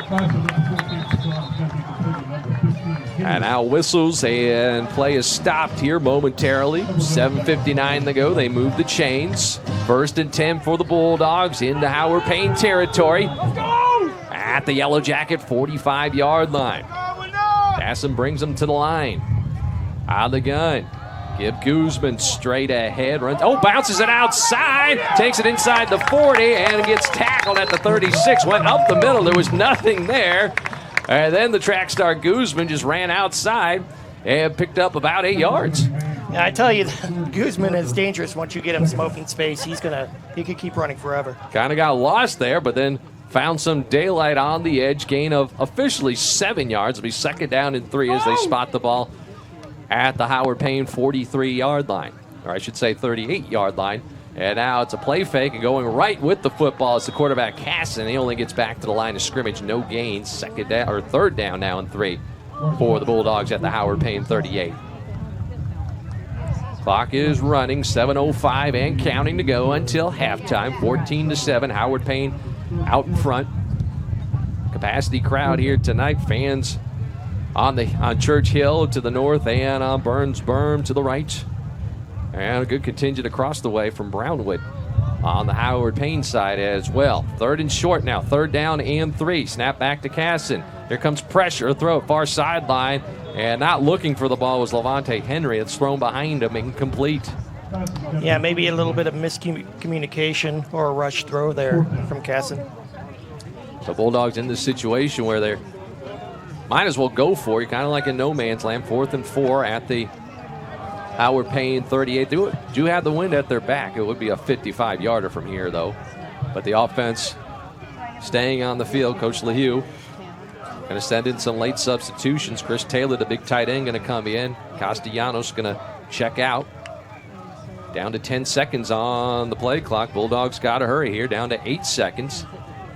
6 seconds, 5 seconds as Casson lines him up. 3 seconds, gets a snap, low snap, picks it up. He's back to throw. 4th down, throw down deep the middle of the field and caught and dropped in the end zone by Jamari Nichols. That was going to be a tough catch. He dove for it, had the ball momentarily, and when he landed, the ball popped out incomplete.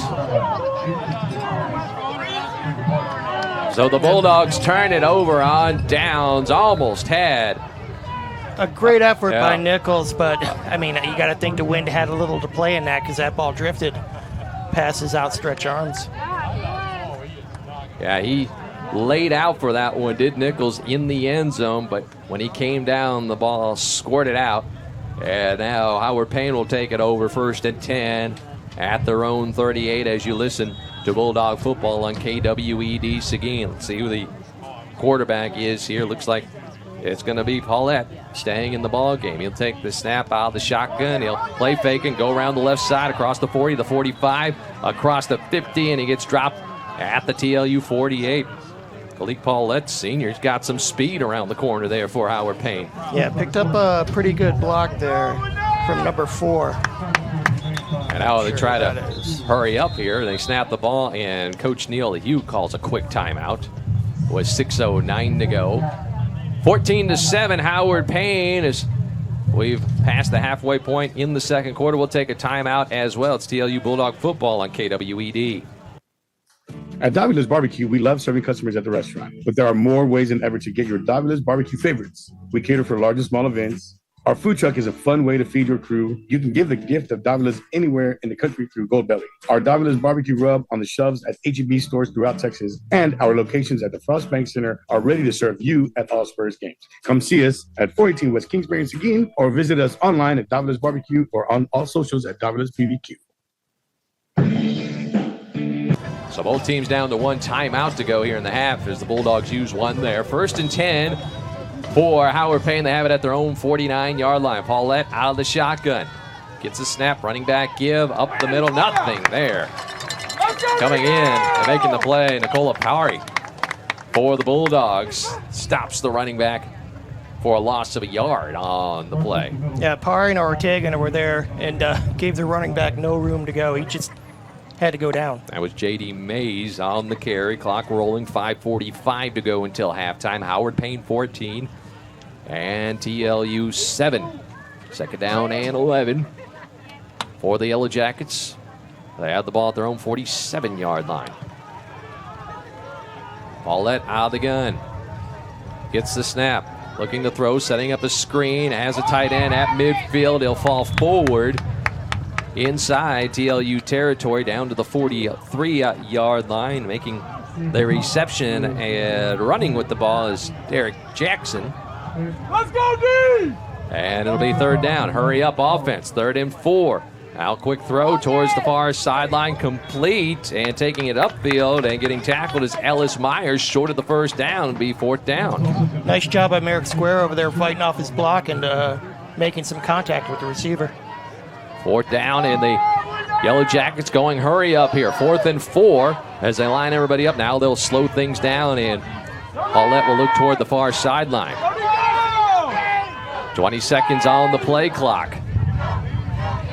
Paulette letting the clock run down here as he has his eyes focused on the east sideline, looking at his coaching staff as we come down under 10 seconds on the play clock. And another play here where the Yellow Jackets are just going to try to see if they can get TLU to jump off sides. They don't now. Howard Payne will call a timeout. Their last timeout of the half with 4:19 to go. And the Yellow Jackets leading 14-7. We'll keep it here. It'll be a 4th down and 4 following this timeout. Yeah, that's maybe a case of their coach over there on the Yellow Jacket sideline wanting to drain some clock, but still feel like they're going to be going for it on 4th down here. So Kobe Gibson, first-year head coach for Howard Payne. He handles his team there on the east sideline as the TLU defense comes back out on the field. We mentioned just a great crowd here on a Saturday night here at Bulldog Stadium with the stands jam-packed on the west side below us.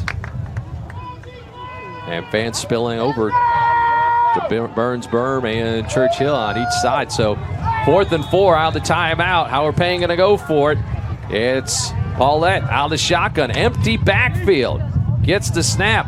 And now this is a designed run. He's going to run up the middle, have the first down inside the 40. He spins off a defender at the 35 and finally brought down at the 30. So a designed quarterback keeper. Paulette picks up the first down on 4th and 4, takes it all the way down to the 30.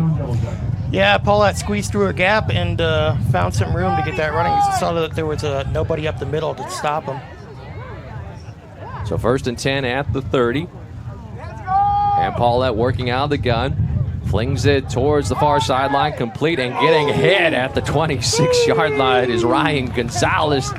Did you catch the license plate on that, Tim? It looked like it was Merrick Square. Yeah, it looked like Merrick Square, and also over there was Navarro. One was fighting off the block, and the other one delivered the hit. Delivering the wood. Gonzalez picks up 5. He takes it down to the 26. Hurry up offense and a running back give. This time it's Mays to the left side. He'll take it inside the 25. Down to the 23. That'll bring up a 3rd and 2. Clock is running, 3:33 to go. Howard Payne up by 7, 14-7. Yellow Jackets converting a 4th down on this drive. Looking to add some more points to the scoreboard here before halftime. 3rd and 3 at the TLU 27. Paulette, a lateral back, and it's fumbled at TLU. No! Howard Payne falling on the ball almost for a moment. I thought Aiden Buslin had the ball. It scored it out, and Paulette able to fall on it back at the 29-yard line, but it's going to bring up a 4th down. Yeah, that ball was bouncing around. It looked like Tyler Littleton had a chance to roll on top of it, but it squirted out from underneath him right back to the quarterback. Unfortunate. It's going to be 4th down again as the Yellow Jackets lost 5 yards on that play. They spotted at the 29-yard line. They are out of timeouts, by the way. Clock is running at 2:40. They've got 18 on the play clock. And the Yellow Jackets will go for it here. 4th and 9 at the Bulldog 29. Paulette shotgun, gets the snap, back to throw, play fake. He'll throw it down the middle of the field, has a receiver, incomplete, diving for the ball at the goal line and unable to come up with it is the receiver, Jamal Tony Black. And the Bulldogs, the defense holds, they force a turnover on downs, the offense back out onto the field. Yeah, it looked like number 92, Jake Stanford, bringing the pressure, forcing a quick throw. Not able to be accurate. There we go, defense! On that throw. So Stanford, the senior from Crawford, with the pressure, forces the turnover on downs. And now the TLU offense back onto the field, and Reese Dietrich back in at quarterback. 1st and 10 at their own 29. Dietrich throws in the slot as a receiver complete, and now coming back towards the near sideline with it. Going back to the line of scrimmage is Levanta Henry, and he's going to be dropped for maybe a gain of 2 or 3. So he caught it on the right side in the slot and then came all the way across towards the near sideline. Gets tackled at the 32. Only a gain of 3. It'll be second down. Looking electric on that run. Ran about 50 yards to pick up 3 yards going forward. And with that, we have the 2-minute timeout. 1:58 showing on the clock. We'll take the timeout as well. 14-7, Howard Payne over TLU. This is TLU Bulldog football on KWED. Anders Pierce Realty knows this area about as well as anyone. From Seguin to New Braunfels to San Antonio or San Marcos, their expertise has proven invaluable for their clients. Anders Pierce Realty is here for all your real estate needs. They can help whether your interest lies with a house, lot, acreage, ranch, farm, office, warehouse, storage, or anything else. They'll do their best to ensure that you are satisfied with all your real estate needs. Learn more today. Visit AndersPierce.com. That's AndersPierce.com. So it's 2nd and 7 for the Bulldogs following the 2-minute timeout. They have the ball at their own 32-yard line. Reese Dietrich, freshman from Canyon High School. He is the quarterback, works out of the gun. 4 wide receivers set. Bulldogs going right to left, working left hash. Dietrich back to throw, has time, near sideline, complete to a receiver at the 41, turning upfield and getting pushed out of bounds is the receiver for the Bulldogs with a first down. With that is Brandon Wells. Brandon Wells again. Just a check down route, wide open. Up to the 45, stops the clock, 1:53 to go. Hurry up offense. Dietrich out of the gun, gets the snap, looking left, has time, lofts one, near sideline, looking for Camarillo. He cannot come up with it at the 20-yard line. Good coverage there by Kadarian Bookman right there with Caleb. Pass incomplete. That was a pretty ball from Dietrich. That was right where it needed to be. And nice attempt by Camarillo. Just couldn't one-arm that catch. 2nd down and 10 now for the Bulldogs. Clock stops, 1:47 to go. They have the ball at their own 45-yard line. Dietrich out of the gun, back to throw, looking near side, has the receiver caught at the 50, and running out of bounds is Xavier Durham. That'll be a gain of about 7 or 8. It'll bring up a 3rd and short. Clock is stopped at 1:42.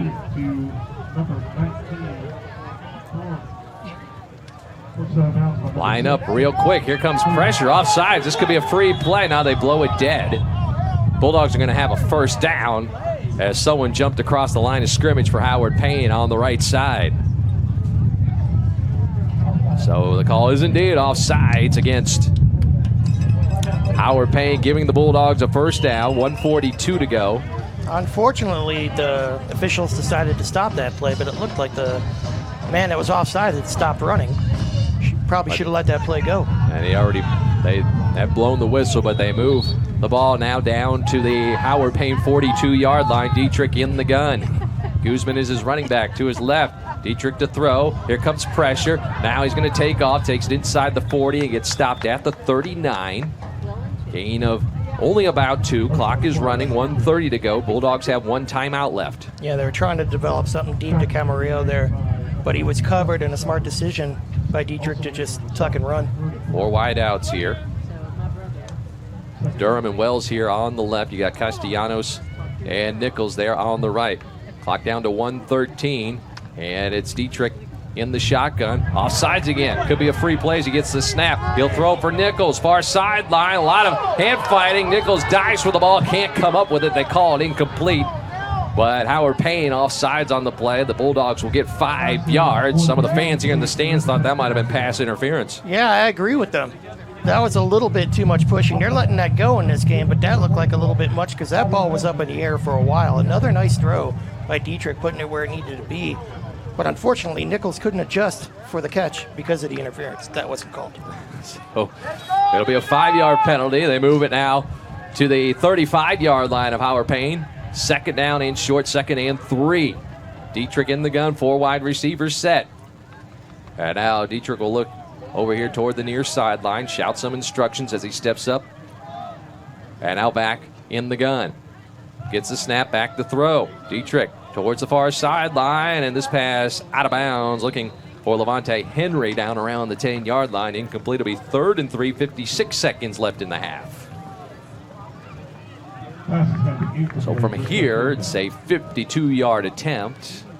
Well, we got 3rd down and 3, and 56 seconds left in the half. Bulldogs have 1 timeout. They're down 14-7. Dietrich lines them up, shotgun, 4 wideouts, working between the hashes, going right to left.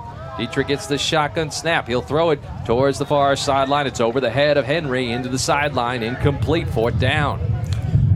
Yeah, and you're thinking this is 4th down territory with only 52 seconds left on the clock. Yellow Jackets out of timeouts, by the way. 4th down and about 3 for the Bulldogs. They have it at the Howard Payne 35-yard line. So the Bulldogs will go for it. 4 wide receivers set for Reese Dietrich. The freshman from Canyon High School works out of the shotgun. Guzman to his left. Now he holds up, looks towards the sideline. Everybody will look in this direction now.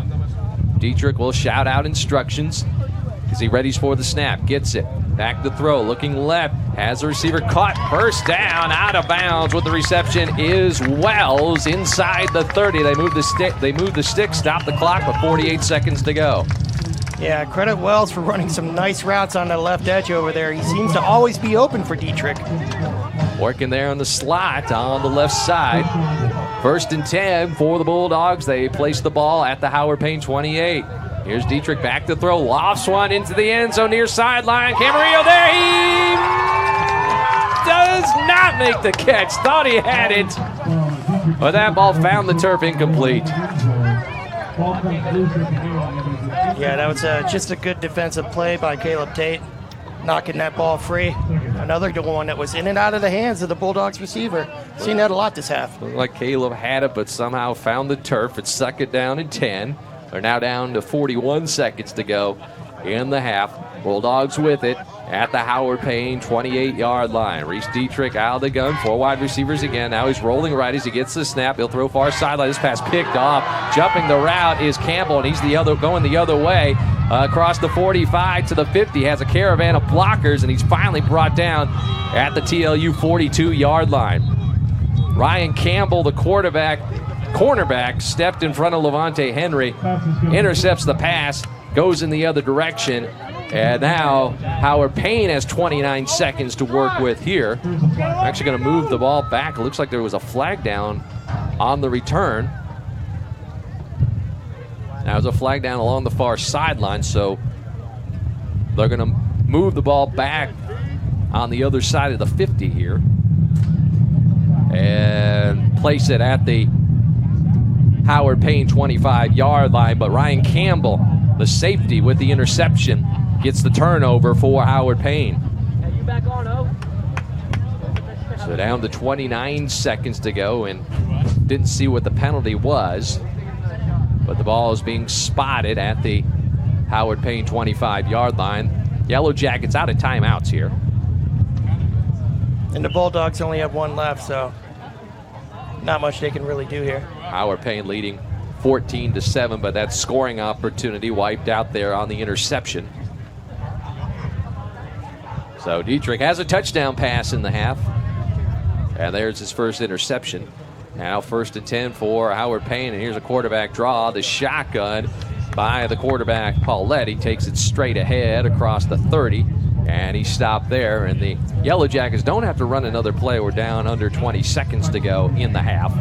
Howard Payne up by 7, 14-7. Nice job by Trevon Woodley getting in on a tackle, making sure the quarterback couldn't scramble for some more yards. Now it looks like the teams are going to go into their locker rooms as the clock winds down here in the first half. The score, Howard Payne 14 and Texas Lutheran 7. The Yellow Jackets will take a 7-point lead into the locker room here at Bulldog Stadium here on a Saturday night. Halftime is ahead. We'll take a look at some numbers at the half. We also hope to hear from TLU Sports Information Director Bryce Hayes. He'll get us caught up on some of the sports going on around the campus here at TLU as well. Halftime with the score, Howard Payne 14 and Texas Lutheran 7. You're listening to TLU football here on AM 1580 KWED and streaming at SeguinToday.com. Taylor Street Farm, a family business in Seguin, Texas, specializes in locally grown trees. Their farm is teeming with native oaks of all kinds, plus cedar elms and desert willows. Ranging from 1 to 30 gallons, they've got trees of all sizes. Each tree is nurtured from locally gathered acorns and seeds that are germinated and grown in their greenhouse until they're ready for transfer. At Taylor Street Farm, they're not just growing trees, they're growing your future green spaces. Visit AylorStreetFarm.com to learn more. Cheers, ladies. It's time for Guadalupe Regional Medical Center's free annual event, Memos and Mimosas, dedicated to the prevention and awareness of breast cancer. Bring a friend and join us on Saturday, September 20th from 10 a.m. to noon in GRMC Central Entrance Lobby. Enjoy a sparkling mix of fun and education with free-flowing mimosas, great giveaways, local vendors, breast cancer education, and more. Tour GRMC's state-of-the-art Women's Imaging Center and schedule your breast cancer screening while you're here. Memos and Mimosas. Don't miss this free fun event. Saturday, September 20th from 10 a.m. to noon in the GRMC Central Entrance Lobby. Guadalupe Regional Medical Center. Advanced medicine, personal touch. The Kaler Company is a proud sponsor of Texas Lutheran University and the TLU Bulldogs. The Kaler Company provides quality general construction services and fine architectural millwork in Seguin and beyond. The Kaler Company is a name that you can trust. Hi, I'm Steve Kaler. We've been taking care of our customers and their projects since 1954. The Kaler Company wishes the Bulldogs great success on this season. Call the Kaler Company at 830-303-6256. Go, Bulldogs! Great Clips wonders, what would you do with more minutes? I'd build the most tallest treehouse in the world that touched the clouds. I will make a dinosaur out of tacos. I'd open a zoo of 11,000 monkeys. Glasses out of tacos. I'd probably go to Mars or the moon. I will keep on brainstorming ideas, but that's all I got for now. Save more minutes when you use online check-in to get your haircut at Great Clips. At Davila's Barbecue, we love serving customers at the restaurant, but there are more ways than ever to get your Davila's barbecue favorites. We cater for large and small events. Our food truck is a fun way to feed your crew. You can give the gift of Davila's anywhere in the country through Goldbelly. Our Davila's barbecue rub on the shelves at H-E-B stores throughout Texas, and our locations at the Frost Bank Center are ready to serve you at all spurs.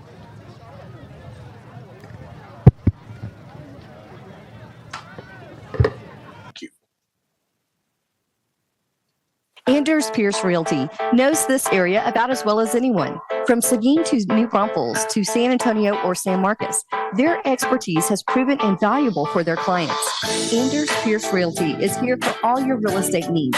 They can help whether your interest lies with a house, lot, acreage, ranch, farm, office, warehouse, storage, or anything else. They'll do their best to ensure that you are satisfied with all your real estate needs.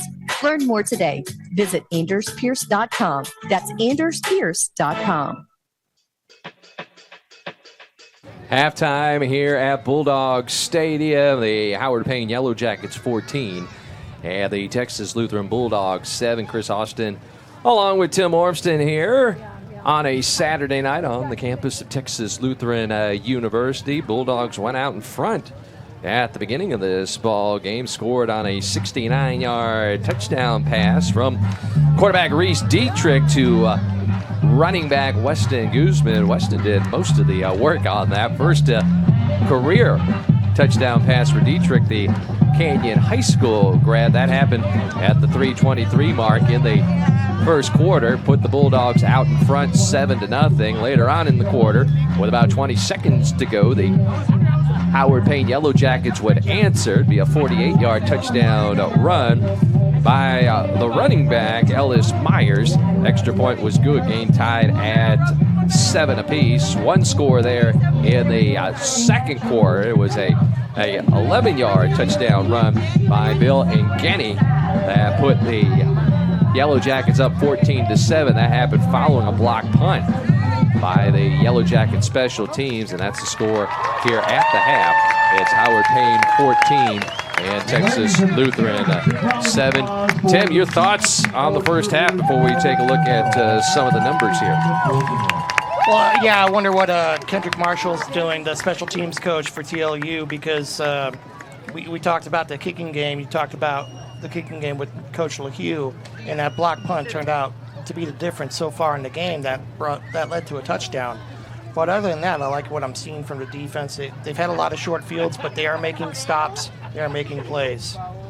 Bulldogs outgaining the Yellow Jackets in the first half, 2:15 to 1:48, 131 through the air. Split between the two quarterbacks for the Bulldogs, Casson and Dietrich. 84 rushing yards for TLU, 103 on the ground for the Yellow Jackets. Bulldogs with the edge in first downs, 12-7 in the first half. They were 3-9 on third downs, 1 of 4 on fourth downs. Meanwhile, Howard Payne 2 of 7 on third downs and 1 of 2 on fourth downs. Time of possession pretty much even in that first half. Howard Payne having the ball 15 minutes and 7 seconds. And the TLU Bulldogs possessing the ball 14 minutes and 53 seconds. Passing-wise for the Bulldogs, Dietrich 5 of 13, 100 yards, 1 touchdown, and 1 interception there at the end of the half. Casson 3 of 12 for 31 yards in the first half for the Bulldogs. Weston Guzman leading the way rushing-wise, 39 yards on 8 carries. He also leading the way receiving-wise, 80 receiving yards on 3 catches, including that 69-yard touchdown. But the Bulldogs find themselves down here at the half. It's Howard Payne 14 and TLU 7. We'll take a timeout here, and on the other side, we'll be joined by Texas Lutheran University Sports Information Director Bryce Hayes. He's here in the booth with us. We'll hear from Bryce next. It's halftime. Howard Payne 14, TLU 7. This is TLU Bulldog football on KWED. Taylor Tree Farm, a family business in Seguin, Texas, specializes in locally grown trees. Their farm is teeming with native oaks of pop, cedar elms, and desert willows. Ranging from 1 to 30 gallons, they've got trees of all sizes. Each tree is nurtured from locally gathered acorns and seeds that are germinated and grown in their greenhouse until they're ready for transfer. At Ayler's Tree Farm, they're not just growing trees, they're growing your future green spaces. Visit AylersTreeFarm.com to learn more. Guadalupe Regional Medical Foundation is vital to our community. Discover why donors give and be inspired to join them. The hospital here has just grown and has such good services to provide to our community. It's local, and I think that's very important. The foundation raises a large amount of money for projects that's important for the hospital to progress and become a better hospital. Sometimes there's so many choices as to where our donations go, and donating to the foundation takes the guesswork out of it. I know that our funds are going to our local community hospital. It's just amazing that a community-owned hospital that's not drawing tax money is able to do the work that they do here. Most folks want to have quality health care, and by giving to the foundation, we can ensure that happens. Support a healthier future for our community. Give to the Guadalupe Regional Medical Foundation. Your donation today makes a lasting impact. For more information or to donate to Guadalupe Regional Medical Foundation, please visit grmedfoundation.org or contact Elaine Bennett at 830-401-7209. The Kaler Company is a proud sponsor of Texas Lutheran University and the TLU Bulldogs. The Kaler Company provides quality general construction services and fine architectural millwork in Seguin and beyond. The Kaler Company is a name that you can trust. Hi, I'm Steve Kaler. We've been taking care of our customers and their projects since 1954. The Kaler Company wishes the Bulldogs great success on this season. Call the Kaler Company at 830-303-6256. Go Bulldogs! Back here at Bulldog Stadium, halftime. It's Howard Payne 14 and TLU 7. Chris Austin, Tim Armstrong with you.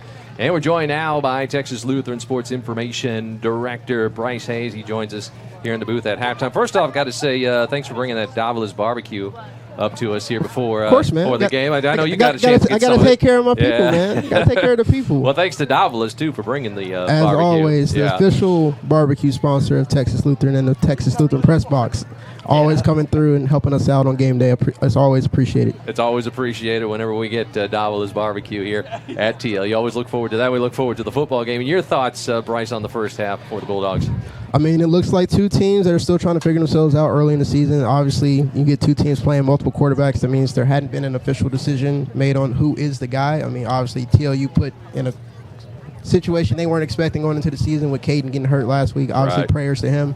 Everything going through with the knee. As somebody who's messed their knee up, I know how tough that can be, especially with you having all those expectations being the player of the year last year. So I know Caden had expectations of a big season that kind of threw a wrench into that. But, I mean, looking at it, both defenses are kind of holding their own in the first half. Not a whole lot of yards, but it's a lot. The time of possession is pretty equal. The one thing that I always kind of harp on, and as we've done games together, special teams and turnovers, and that's two things that have kind of hindered the Bulldogs in the first half, and it was the same case last week. Last week you had the missed field goals, the kicks out of bounds, and a blocked field goal. This week you get the blocked punt. So it's just the little things that TLU needs to clean up going into the second half. I mean, I don't think there's a large, per se, talent difference between the two teams, but when stuff like that happens, it's the little things that'll swing ball games, and so far that's been the case with the block punt leading to a touchdown. Yeah, I'm glad you mentioned Kenan Basenko. We had a chance to talk to him about him all that much. Lost to the injury against Trinity last week. But your thoughts on the two quarterbacks? Micah Case and Reese Dietrich, who's a true freshman from Canyon High School. Getting some action here. Obviously my perspective is unique, having played quarterback and then playing linebacker in college. So getting to see those two in camp. They offered two different things. I think Reese has a better arm, and you got to kind of see glimpses of it here and there in the first half. Micah's commanded the offense really well as well, showing his leadership as an upperclassman, and honestly just need a couple plays made for him. You had a couple drops in the first half, a couple misfires, miscalculations on some things, especially going to Levante Henry because I think he's had 9 targets but only the 1 catch. Right. So just the small things, and that comes with being your first time out there. I mean, this Micah's first start, Reese's first extended action. He saw some plays last week once Caden went down, but this is his first real, as Coach Tomlin would say, his real first varsity reps. So there's going to be small things that they have to clean up. That's expected, especially with a freshman quarterback out there playing against grown men. But a guy who was playing for the Canyon Cougars last year. Exactly. This time last year he's playing high school football, racking up a ton of yards. If you read his bio, it's a laundry list of things he accomplished at Canyon, which is a great thing. But guess what? 4,000 yards there. But guess what? You're not at Canyon That's anymore. That's true. You're playing with grown men. They're going to be a little bit faster. You kind of saw that on the interception late. 7 broke on the ball, and it turned into a big swing the other way. Luckily, it was the end of the half, so it really didn't hurt too much. But going into the second half, he's got to remember that these DBs are going to break a little bit faster than, say, 5A, 6A football, yes, than New Braunfels would. So clean those things up, take care of the football. There was a couple times with whoever was carrying the ball, whether it's one of the quarterbacks or the running backs, 5 points of contact. They need to kind of remember that because I know if this game stays close, Howard Payne's going to start going for the ball. I know they get the ball coming out of half. So they're going to try and come out and get some more points up and really swing the momentum their way. But right now, I mean, it's still anybody's ball game to me. Talking with Texas Lutheran University Sports Information Director Bryce Hayes here at halftime at Bulldog Stadium. Howard Payne 14 and TLU 7. Give you an opportunity here. I know things haven't been going so well for some of the other sports, but I mean, you got volleyball, soccer in action, cross country as well. What's going on? Yeah, volleyball picked up their first win a little bit earlier today. Oh, but they got a win today. Yeah, all right. They won today. They swept LaGrange, improved to 3-6 on the season. Now, you can look and see the record, but what people have to realize, they probably have one of the toughest schedules in the country. I think out of their first 9 matches, 5 of them were against top 25 or receiving votes teams. And for a young team, that's a lot to ask. So for them to get through this stretch healthy, going into conference play, they'll be battle-tested as a young team, and I think they'll only improve from here. Cross country ran really well this past weekend. I got to go to Windcrest out in San Antonio with them Friday morning. Whether the UIW meet? Yes. There you go. All right. Running against a lot of Division I competition. I know Coach Ratliff was very impressed with how we ran, and she's looking forward to their next meet and letting them improve throughout the season because she's got a young group too. So a lot of young groups so far around here in the fall. Men's soccer dropped a tough one, which is another young team. But they battled with the number 6 team in the country in Trinity last night. Not the result they wanted, but they get another test, top 25 matchup against Southwestern tomorrow. Women's soccer also has another big one, except they're going to play a neutral site match against Misericordia, the number 7 team in the country, at Mary Hardin Baylor at 11 o'clock in the morning tomorrow. So a lot of tough competition for TLU so far. I mean, same case with football last week with Trinity being borderline top 25. We're playing tougher schedules than maybe some people are used to, but in this NPI strength of schedule world, you have to. You have to test yourself. You can't just play cupcakes out of conference. You have to test yourself, see where you are. So we're trying to do that. May not always swing our way, but at the end of the day, these teams are getting better. It may not always reflect in the record, but I see these kids working hard every day in, day out, and they're trying to put on a good product for Seguin and TLU fans everywhere. Yeah, and you're on top of it. We got the comprehensive coverage at TLUBulldogs.com. I'm trying my best, but and I've said this before talking to you, like, for as much credit, quote unquote, as I get, this doesn't work without the kids and all the student athletes that helped me get this done. And got several student athletes working here today, and I'm proud of them and everything we've accomplished here. And I mean, things look a little different here at Flow College and everything now, but you're still going to get the best from TLU. And I think everybody in our conference knows that, and we're going to work our hardest to maintain that standard. Again, TLUBulldogs.com. You can find out about all the sports. Chris Bryce Hayes, Sports Information Director here at TLU. Give us an update on the Vern Lundquist Student Athletic Center. Yeah, it's right across as from of the right stands now, there. we're planning on cutting the ribbon December 6th. December 6th. So we're going to bring Uncle Vern back? Uncle Vern will be back. All right. Right before, I believe, his year-long cruise. We're going to host Front Row the same day. Hank Stram, Is that right? Hank Stram will be here to interview Vern. So it'll be an exciting day here at TLU, opening the facility, new softball locker room, new women's soccer locker room. Actually got to walk around in it with Coach Johnson of women's soccer on Wednesday. I'm impressed with the direction and everything that they've got done so far. They're about to start working on the interior, I believe they told me next week. So things are moving fast. Hopefully the rain stays away so the construction crew can work really hard and get this done for us. We can see it from where we're at here in the press box. It's behind the east stands there, behind the trees. The main concern so far from everybody is making sure the softball team doesn't hit it. But that's right. It's out thankfully, beyond the outfield wall. Kylie Jack has graduated, and there shouldn't be too many left-handed bombs going out that way. Okay, so it's beyond the right field wall. Yeah, it's beyond the right field wall, so we shouldn't have a ton of people hitting it that way. You know, Serena Gonzalez is here working today, one of the best home run hitters in TLU softball history. Luckily, she's right-handed, so a lot of those go out that direction. Is Coach Wilson has he been recruiting any big left-handed hitters? Not that I'm aware of. We're mostly lefty slappers, but I mean, when you get 22 new faces, I might have missed somebody. Maybe they'll put you in charge of putting up the big giant net to protect the Vern Lundquist. That did come up the other day during the walkthrough. That if softball hits it enough, we might have to put up a protective net like ETBU has for one of their facilities. So if that's the case, and as somebody who works closely with that team, that's not necessarily a bad thing. No. If we're hitting home runs, I'm not going to complain. Let's make the net happen. Let's 100%. Well, Bryce Hayes, Sports Information Director at TLU, joining us here at halftime. I got to ask you, have you seen Happy Gilmore 2 starring Vern Lundquist? I have not, and I will blame Netflix for that. I'm not going to pay extra. I'm not going to have my mom paying extra to watch Netflix. Well, don't pirate it now. No, maybe I'll watch it Christmas break. I'll watch it Christmas break when I get to go home. Well, when Vern's here, can he bring us a copy? Because I haven't seen it either. I don't know. Maybe he's got connections. He knows Adam Sandler. I ain't trying to make that happen. Hopefully Adam Sandler comes with with him. That would be nice. Can we get Adam Sandler at the Vern Lundquist I would hope Center? anybody in Happy Gilmore too comes with him to celebrate that with him, because it's a big deal. Adam Sandler's a pretty good hooper. You ever seen him on YouTube? Well, he's not bad. He's not. He's in his 50s, but he's a good hooper. I was upset that he played basketball at Trinity last year and didn't come to see us.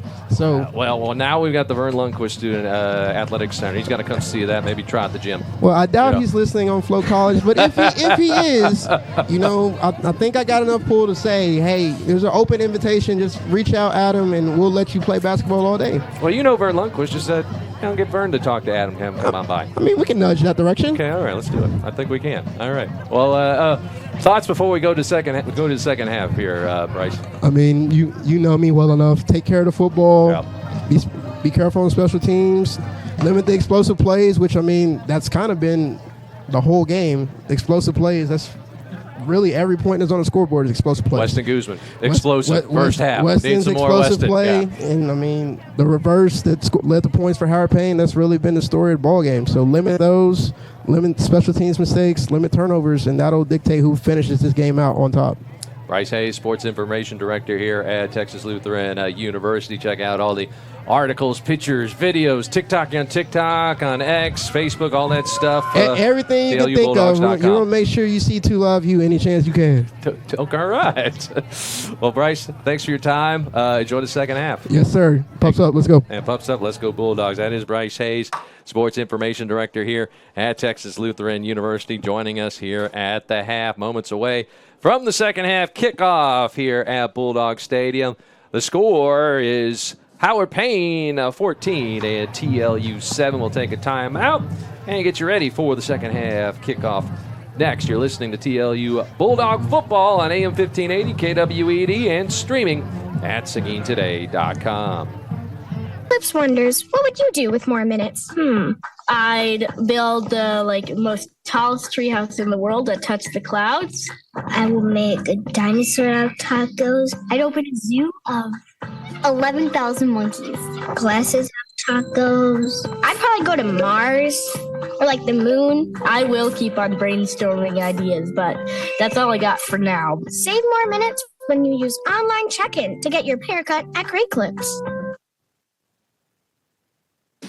At Davila's Barbecue, we love serving customers at the restaurant, but there are more ways than ever to get your Davila's barbecue favorites. We cater for large and small events. Our food truck is a fun way to feed your crew. You can give the gift of Davila's anywhere in the country through Gold Belly. Our Davila's barbecue rub on the shelves at H-E-B stores throughout Texas, and our locations at the Frost Bank Center are ready to serve you at all Spurs games. Come see us at 418 West Kingsbury in Seguin, or visit us online at Davila's Barbecue or on all socials at Davila's BBQ. Anders Pierce Realty knows this area about as well as anyone. From Seguin to New Braunfels to San Antonio or San Marcos, their expertise has proven invaluable for their clients. Anders Pierce Realty is here for all your real estate needs. They can help whether your interest lies with a house, lot, acreage, ranch, farm, office, warehouse, storage, or anything else. They'll do their best to ensure that you are satisfied with all your real estate needs. Learn more today. Visit AndersPierce.com. That's AndersPierce.com. Taylor Street Farm, a family business in Seguin, Texas, specializes in locally grown trees. Their farm is teeming with native oaks of all kinds, plus cedar elms and desert willows. Ranging from 1 to 30 gallons, they've got trees of all sizes. Each tree is nurtured from locally gathered acorns and seeds that are germinated and grown in their greenhouse until they're ready for transfer. At Taylor Street Farm, they're not just growing trees, they're growing your future green spaces. Visit AylerStreetFarm.com to learn more. Cheers, ladies. It's time for Guadalupe Regional Medical Center's free annual event, Memos and Mimosas, dedicated to the prevention and awareness of breast cancer. Bring a friend and join us on Saturday, September 20th from 10 a.m. to noon in GRMC Central Entrance Lobby. Enjoy a sparkling mix of fun and education with free-flowing mimosas, great giveaways, local vendors, breast cancer education, and more. Tour GRMC's state-of-the-art Women's Imaging Center and schedule your breast cancer screening while you're here. Memos and Mimosas. Don't miss this free fun event. Saturday, September 20th from 10 a.m. to noon in the GRMC Central Entrance Lobby. Guadalupe Regional Medical Center. Advanced medicine, personal touch. Moments away from the start of the third quarter here at Bulldog Stadium. Howard Payne Yellow Jackets 14 and the Texas Lutheran Bulldogs 7. Chris Austin and Tim Ormsted with you at a packed house on the campus of Texas Lutheran University here on a Saturday night. TLU will be at Southwestern, by the way, next Saturday. It's a 7 p.m. kickoff in Georgetown. You can find all the streaming links at TLUBulldogs.com. In 2 weeks, the Bulldogs will host East Texas Baptist right here at Bulldog Stadium. We'll have that game for you here on KWED. That's Saturday, September 27th. That'll be a 1 o'clock kickoff. Both those games, of course, non-conference games. First SCAC game for the Bulldogs will happen on October 11th at Centenary. The Howard Payne Yellow Jackets will receive the second half kickoff. We're just minutes away from that. But, Tim, some thoughts from you as we get ready to start the third quarter? Well, so far, I mean, it's like both quarterbacks for TLU they're having trouble getting something going. They're 8 of 25.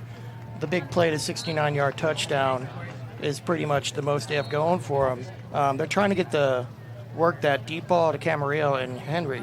And on multiple occasions, we've seen it almost work, just in and out, caught and dropped on a couple of times. And you got to think the wind is making that difficult, but it looks like that's starting to die down a little bit. Maybe the passing game will have a little more success in the second half.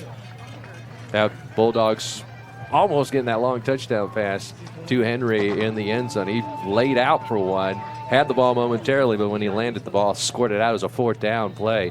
Would have made a big difference putting that on the board, but weren't able to get the touchdown there. They trailed by 7. And similarly, the deep ball that dropped out, Henry couldn't hold on to. And then the interception came a couple plays later. So, I mean, that burned them a bit.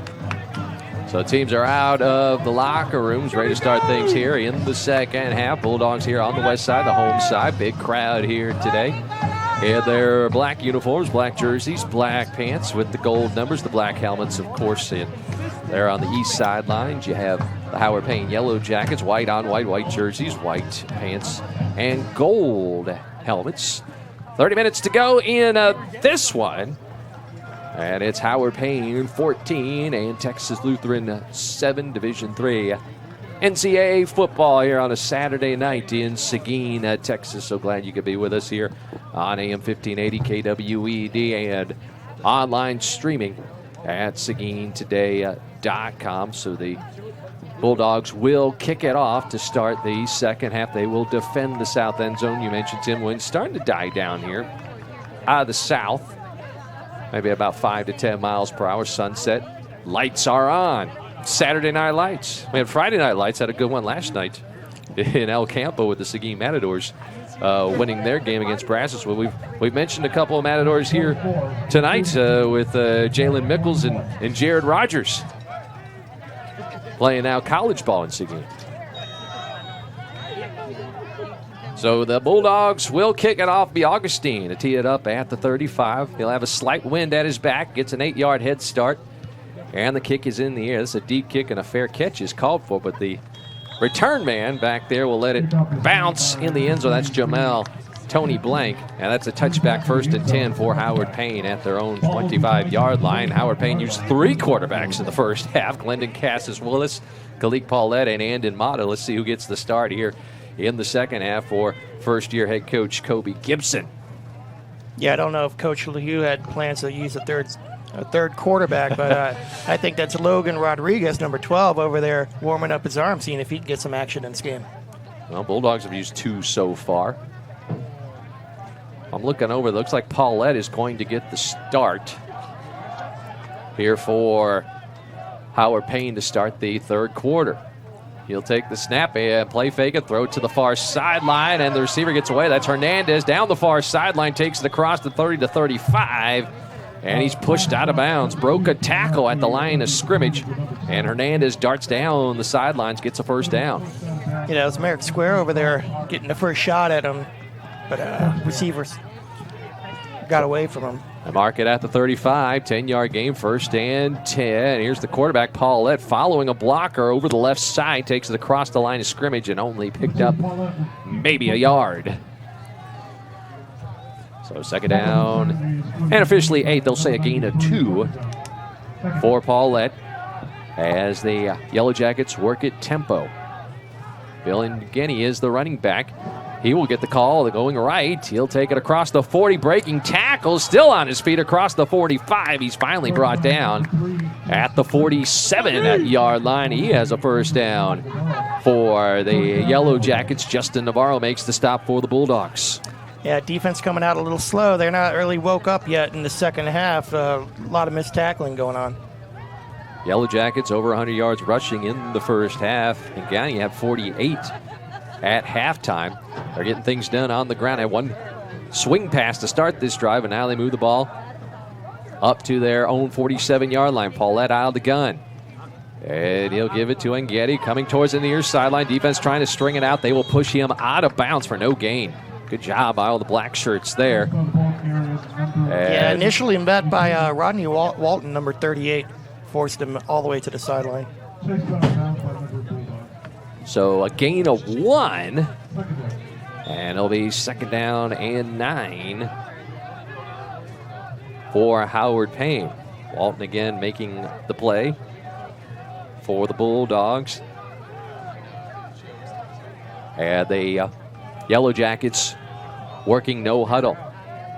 Here comes a man in motion from the far side to the near. Now he reverses directions. That's a wide receiver screen to the far side. Complete to a receiver. Takes it across the 50 inside the 45 of TLU. He'll be close to the first down, trying to see who it was that made that play. Look, Jamal Tony Black.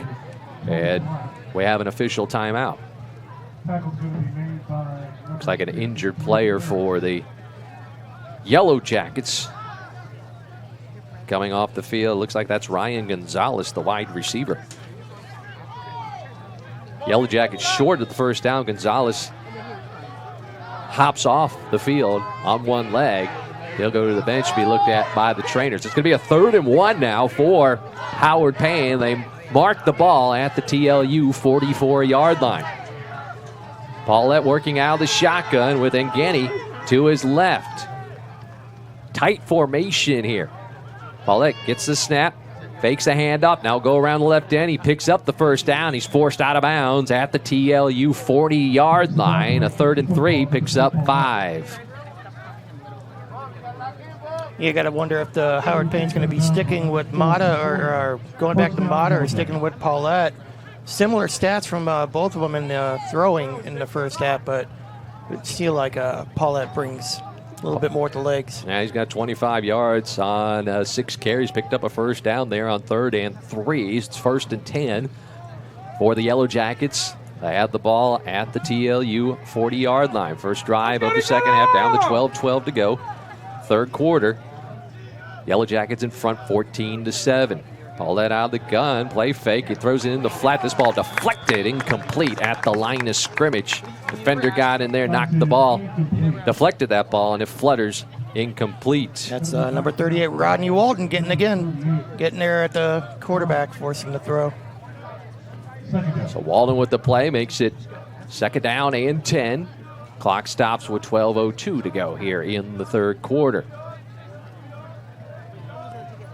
Kalik Paulette, senior quarterback, third quarterback of the night, getting action for Howard Payne. Works out of the shotgun. He's got an empty formation. All by himself. 3 wide outs to the right and 2 to the left. Now slot back, in motion behind the quarterback to the near side. A throw towards the far side, complete out of bounds at the 32. Did he get both? He got 1 foot down, so that is a complete pass. Going out of bounds is the receiver at the 32-yard line. That's Cooper Stanton. He's a couple yards short of the first down. Third down, hurry up offense here for the Yellow Jackets. Paulette gets the shotgun snap, follows a blocker as he takes it himself, spills forward inside the 30 down to the 29. He's going to have a first down. So another third down conversion for Paulette, doing it with his legs. And the Yellow Jackets move the ball inside the TLU 30 down to the 29-yard line here on the opening possession of the third quarter. Yeah, the Bulldogs are doing a good job on first down, but big gains on second down every time this drive for the Yellow Jackets. J.D. Mays, the running back, has checked in for the Yellow Jackets. He lines up next to Paulette in the gun to his left. He'll get the call up the middle into a bunch of black shirts. No gain. Nicola Pari makes the stop at the line of scrimmage on the running back. Yeah, D-line made sure that there was no push on that run up the middle. Second down and 10 for Howard Payne. They're in TLU territory at the 29-yard line. Clock is rolling, 10:35 to go third quarter.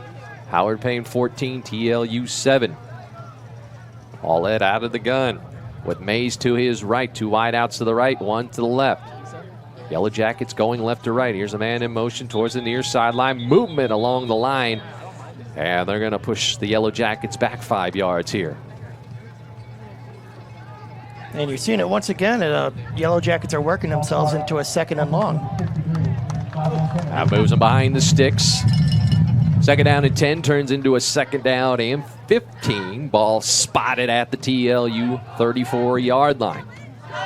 Let's go, D! Yellow Jackets going into the win here, but the wind has died down since the first half. Paulette and the offense all taking a ganders towards that far sideline for the play. Now Paulette sets the offense.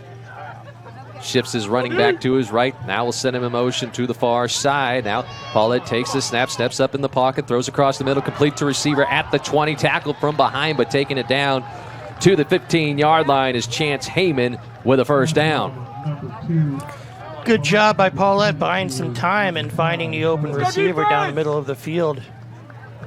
That's a first down conversion, and the Yellow Jackets move the ball into the TLU red zone down to the 15, 1st and 10 for Howard Payne. Again going north to south, left to right in front of us. Paulette in the gun. Running back Mays to his left, 2 wideouts right, 1 to the left. And he'll give it to Mays, and he gets stuffed behind the line of scrimmage, lost a yard. Yeah, that's Marvin Ferris and Zeke Williams combining to bring down the runner on that tackle. They got penetration, got in the backfield, and they bring down the running back for a 1-yard loss. Second down now and 11 for the Yellow Jackets. They mark the ball at the TLU 16-yard line. Again, everybody on the field for Howard Payne looking towards that far sideline. I believe that was Ngeni on the carry on that last run. Out of the shotgun, it's Paulette calling out the signals. And he will fake a handoff left. Now comes near side. He'll throw the ball in the end zone. Has a receiver caught at the goal line into the end zone. Mateo Hernandez. There's a flag down at the line of scrimmage. Did they blow it dead? There's no signal by the referee for a touchdown, but a hold is the call nonetheless on the Yellow Jackets. So no touchdown, and they'll mark off 10 yards. So wipe out the touchdown pass to Hernandez. That was another play where Paulette had to improvise and create some time after the pass rush and finding another wide open receiver, but, aided by the holding call. Ball now back to the 26-yard line. It's going to bring second down and 21 for Howard Payne. They've held the ball all here in the third quarter, 8:27 to go. Paulette out of the gun. Gets the snap, back to throw, rolling towards his right. Here comes pressure. He'll chuck it into the end zone. It's a jump ball, and it is caught for the touchdown in the back of the end zone by Hernandez. He caught the ball over Eddie Brown, and the Yellow Jackets get back into the end zone. 21 yards on the pass, and Gomez will come in to try and attack on the extra point. 8:19 to go here in the third quarter. Will be out of the hold of the punter, Elijah Kobos. Gomez, right-footed kicker for the Yellow Jackets. Here's the snap, ball placed down, and Kobos will punch it through. 8:19 to go, third quarter. Howard Payne 21, TLU 7. This is TLU Bulldog football on KWED. The Kaler Company is a proud sponsor of Texas Lutheran University and the TLU Bulldogs. The Kaler Company provides quality general construction services and fine architectural millwork in Seguin and beyond. The Kaler Company is a name that you can trust. Hi, I'm Steve Kaler. We've been taking care of our customers and their projects since 1954. The Kaler Company wishes the Bulldogs great success on this season. Call the Kaler Company at 830-303-6256. Go, Bulldogs! 13 plays, 75 yards. The Yellow Jackets eat up 6:41 off the clock on the opening drive of the second half, capped off by the 26-yard touchdown pass from Paulette to Hernandez. Extra point good. Howard Payne 21 and Texas Lutheran 7, 8:19 to go here in the third quarter. Yeah, a lot of second and long conversions on that drive. Camarillo back deep along with Elijah Howard for the Bulldogs. The kickoff from Elijah Kobos. Kobos, right-footed kicker. This is a short kick. It's going to be an upback at the 19, calling for a fair catch. And that'll be Cabrantre Williams with the fair catch. 8:18 to go, and now the Bulldogs down by 2 scores. Largest lead of the ball game for the Yellow Jackets. In fact, TLU scored the first touchdown of the game. It's been 21 unanswered right now by Howard Payne. They lead 21-7. Yeah, it looks like Dietrich's coming back in at quarterback. The freshman from Canyon High School will start the third quarter as the Bulldogs start 1st and 10 on the fair catch at their own 25 on the touchback. Working in the shotgun is Dietrich. Between the hashes, gets the snap. He will fake it to Guzman, now running near side, bounces off a tackler behind the line of scrimmage. He'll push forward up to the 28-yard line. There's a flag down behind the play. Looks like at the 31-yard line is Getty. He's got a gain of 6 there on first down. It'll be second down. Justin Navarro makes the tackle for the Bulldogs. Actually going to mark the ball up to the 32-yard line. So a gain of 7. It'll be second down and 3. Clock is rolling, under 4.5 to go here in the third quarter. Yeah, I don't think Yellow Jackets are in any rush to get these plays off with a 11-point lead trickling down towards the fourth quarter. Well, they ate up a lot of time on their first drive here in the second half. Second down and 7. Throw towards the near side. Complete to receiver Jackson. He'll turn it upfield across the 35. They'll be brought down at the 40-yard line. They'll move the sticks. Yeah, we're going to get a holding call. Got a flag down, yes. Eddie Brown on the edge there was trying to blow that play up, and he got held. Did a good job of slipping through his block and basically forcing the penalty, so give him credit for that. Holding against the Yellow Jackets, pushes them back. They move the ball back to the 23-yard line. It'll be second down and 12. Clock is stopped with the penalty. 4:02 to go here in the third quarter. Again, Howard Payne in front, 21-10. And Don Mata, the quarterback, out of the gun. Gives up the middle, bouncing outside now is the running back in Getty. He'll take it across the 25 and be brought down at the 27-yard line. Got a gain of 4. Well, that's going to bring up a third down and about 7. 3:40 and counting to go here in the third quarter. And Bulldog defense with an opportunity here to give the ball back to their offense here on a third down play. Howard Payne with some late substitutions here. They're down to 10 seconds on the play clock, and they may have to call a timeout. They're not even lined up as we're down to 5 seconds to go. Looks like that's what they're going to do. So their head coach, Kobe Gibson, will call a timeout. We'll take one as well when we come back. It'll be 3rd and 7 for Howard Payne. This is TLU Bulldog football on KWED. Anders Pierce Realty knows this area about as well as anyone. From Seguin to New Braunfels to San Antonio or San Marcos, their expertise has proven invaluable for their clients. Anders Pierce Realty is here for all your real estate needs. They can help whether your interest lies with a house, lot, acreage, ranch, farm, office, warehouse, storage, or anything else. They'll do their best to ensure that you are satisfied with all your real estate needs. Learn more today. Visit AndersPierce.com. That's AndersPierce.com.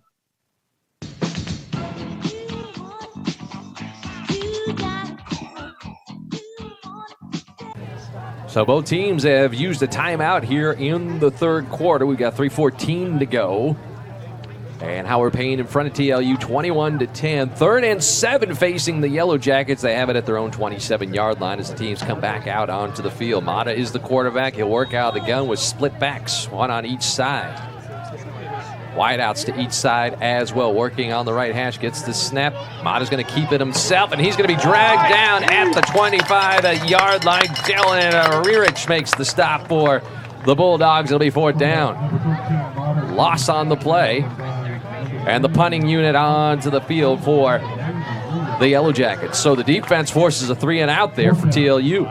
Yeah, caught a break on that holding penalty, so they took advantage of that, forcing a 3rd and long instead of 3rd and short, and they capitalized on it, and they're going to get the ball back. Cobos back to punt. Navarro back deep for the Bulldogs at his own 40.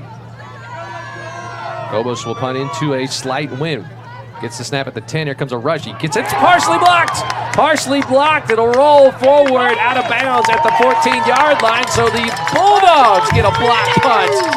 They had one of theirs blocked earlier in this game. Actually, a couple. And now special teams on the punt coverage team coming up with a play for TLU. Yeah, that's number 7, Eddie Brown, streaking through to get to that ball. Ball rolls out of bounds at the 26-yard line of Howard Payne. The offense comes back out onto the field. It was a bit of a high snap. You saw the punter kind of jump for it, but he still had time to get it off, but great play. Yeah, Brown came out of nowhere. Looked like Cobos was going to get it away, but Brown last second there gets the block. And now Micah Casson back in at quarterback for TLU. 1st and 10 at the Howard Payne 26. Casson gives to Williams, running right, takes it inside the 25, drags a couple of tacklers with him down to the 21-yard line. Gain of 5 on 1st down for Williams. Williams 8 carries, 37 yards on the ground. Bulldogs trail 21-10. Officially a gain of 4, so 2nd down and 6. For TLU, they've got the ball marked at the Howard Payne 23-yard line. Bulldogs going right to left. Split backs in the backfield with the quarterback Casson. Play fake, back to throws. He gets the snap. Here comes pressure. He'll take off and run and slide forward down to the 16-yard line, close to the sticks. They're going to mark him back at the 19, so it's going to be a couple yards short of the 1st down. 3rd down upcoming. Yeah, we saw the offense capitalize on getting the ball back after the punt last time, working the field goal. They can punch it in here. We got a brand new ball game. Bulldogs down by 11, 21-10. We're down to 1:24 to go. Clock rolling here in the 3rd quarter. Everybody looking towards the sideline for the play. Bulldogs got 15 on the play clock. Each team with 2 timeouts left. Casson gets them lined up with 9 seconds on the play clock. In the shotgun, pistol, and he'll play fake it to Guzman. Now rolling right, looking downfield. Now he's going to try to turn the corner. He gets pushed out of bounds near that 1st down marker. We'll see where they mark him out of bounds. That's a good play by Justin Kay for the Yellow Jackets. Looked like he held him short. So yeah, kept him about a yard short of the 1st down. 4th down. Looks like it's going to be about a 4th and 2, and, well, Coach Lehu's going to send out the kick team. 5-yarder from the right hash. And the snap is down. Kick is up on the way. And the kick is wide right. So the Bulldogs come up empty. There, they go for the field goal on 4th and 2 and don't get any points following the block punt. Yeah, it looked like the long snap. Isaac Krause had a good snap, and it looked like a good hold from Dietrich. Or that was Casson. Yeah, on the Micah hold. Casson was the holder. On the hold, everything looked good. Just drifted left. So Augustine, sophomore from Houston Lamar, wide right on the 35-yard attempt. And Howard Payne takes over. 28 seconds to go in the third quarter. First and 10 at their own 20. It might be Paulette at the quarterback. Yes, he's in, and he will try to unload the ball. And the ball is loose on the ground. Is that a fumble? It goes out of bounds along the far sideline inside the 10. Did they blow it dead? I don't know if that was a fumble or an incomplete pass. What are they going to rule here? I mean, the ball looked like it went backwards. Play here, stopping the clock with 6 seconds to go in the third quarter. Where are they going to mark this ball? Was that? Intentional grounding. Oh, an intentional grounding. Okay, well, that answers that. Penalty will be enforced if the flag is foul. Includes loss of down. So that was a pass by the quarterback, Paulette, but it didn't get back to the line of scrimmage. He was under immense pressure after a play fake. So they're going to move it back to the 10-yard line, loss it down. And it's going to be second down and 20. And they put 21 seconds on the game clock here in the third quarter. So Paulette's going to work from the shotgun. Now they're going to ask the timekeeper to change the time here on the clock here. 15 seconds now to go in the quarter. Second down and 20 for Howard Payne at their own 10-yard line. Paulette in the gun. Gives Ngeni straight out the middle. Big hole across the 20. And he gets spilled at the 25-yard line. Check it. It's J.D. Mays. Had a big hole. Picked up about 15 yards. And that's going to be the last play of the quarter. We'll head to the fourth. It's Howard Payne 21, TLU 10. This is TLU Bulldog Football on KWED.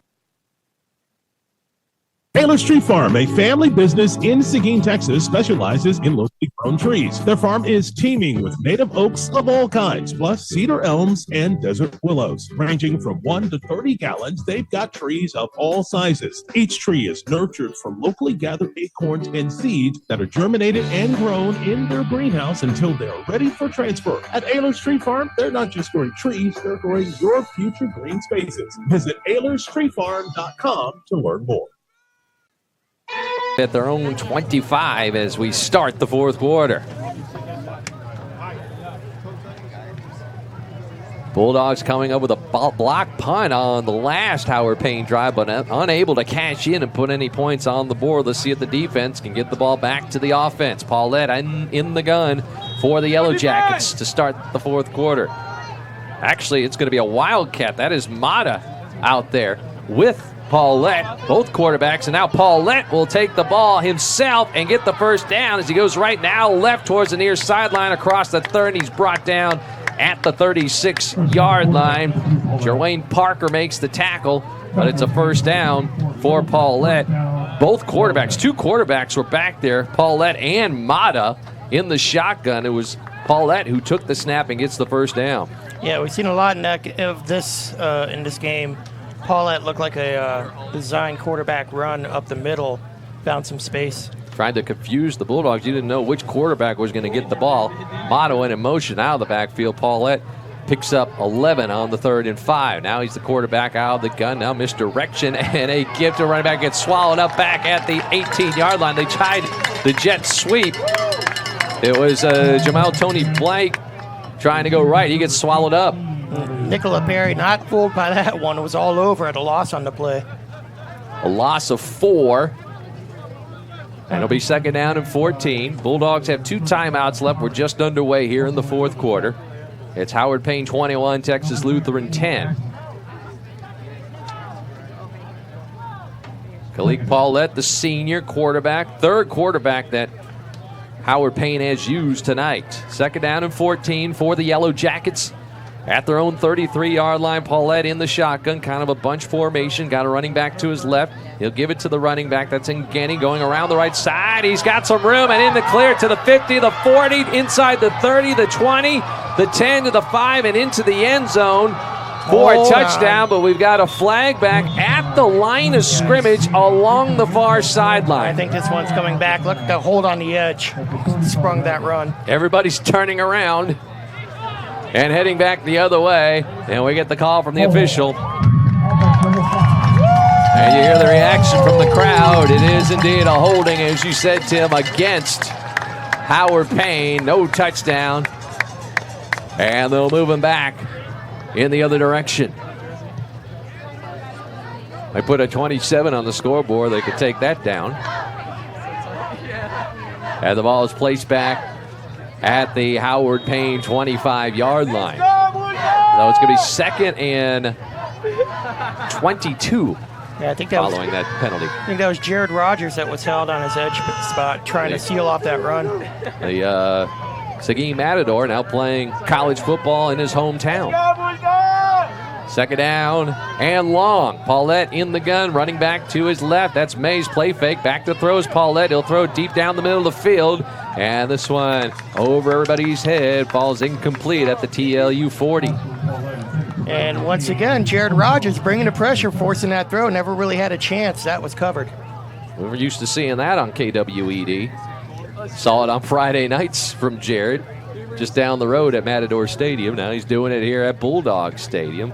By the way, back defensively was Tyler Littleton for the Bulldogs in the secondary, covering the receiver, and it's 3rd down and long.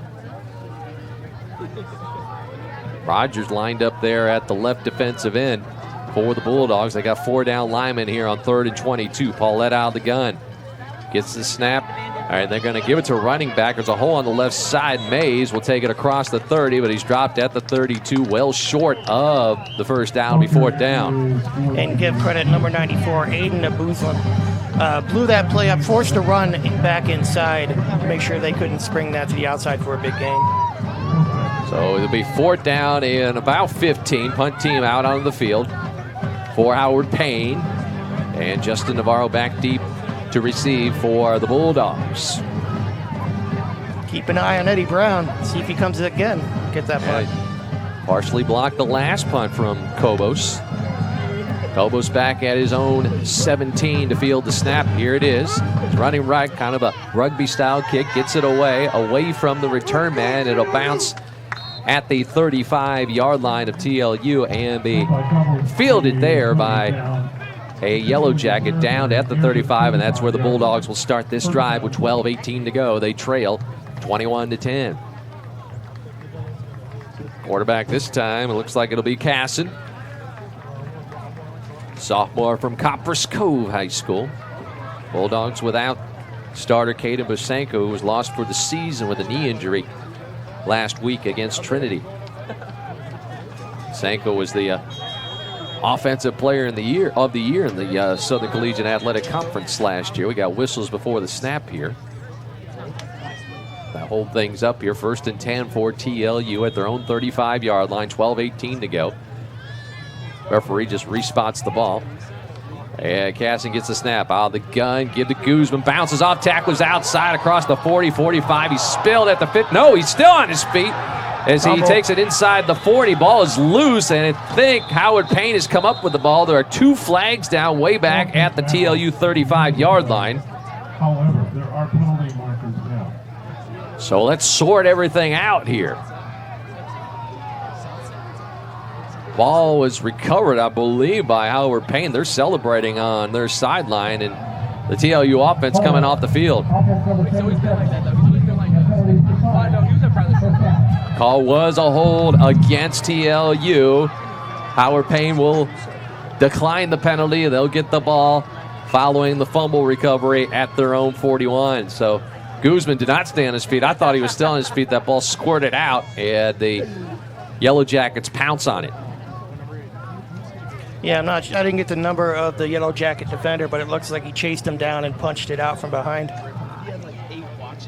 So turnover by the Bulldogs, 1st and 10 for the Yellow Jackets. And the quarterback now, Cassis Willis back in there. Here's a long throw deep downfield and a jump on and caught and intercepted on a deflection by the Bulldogs. Coming back the other way is the defender. Looks like it's Andrew Silva. He's at the 40 and will be stacked up and pushed back at the 43-yard line of TLU. So the Bulldogs, after losing the ball in the fumble, get an interception. Yeah, Silva coming up with the catch, the interception, but also back there was Tyler Littleton. He was playing a defender and got a tip on the ball to aid in the interception.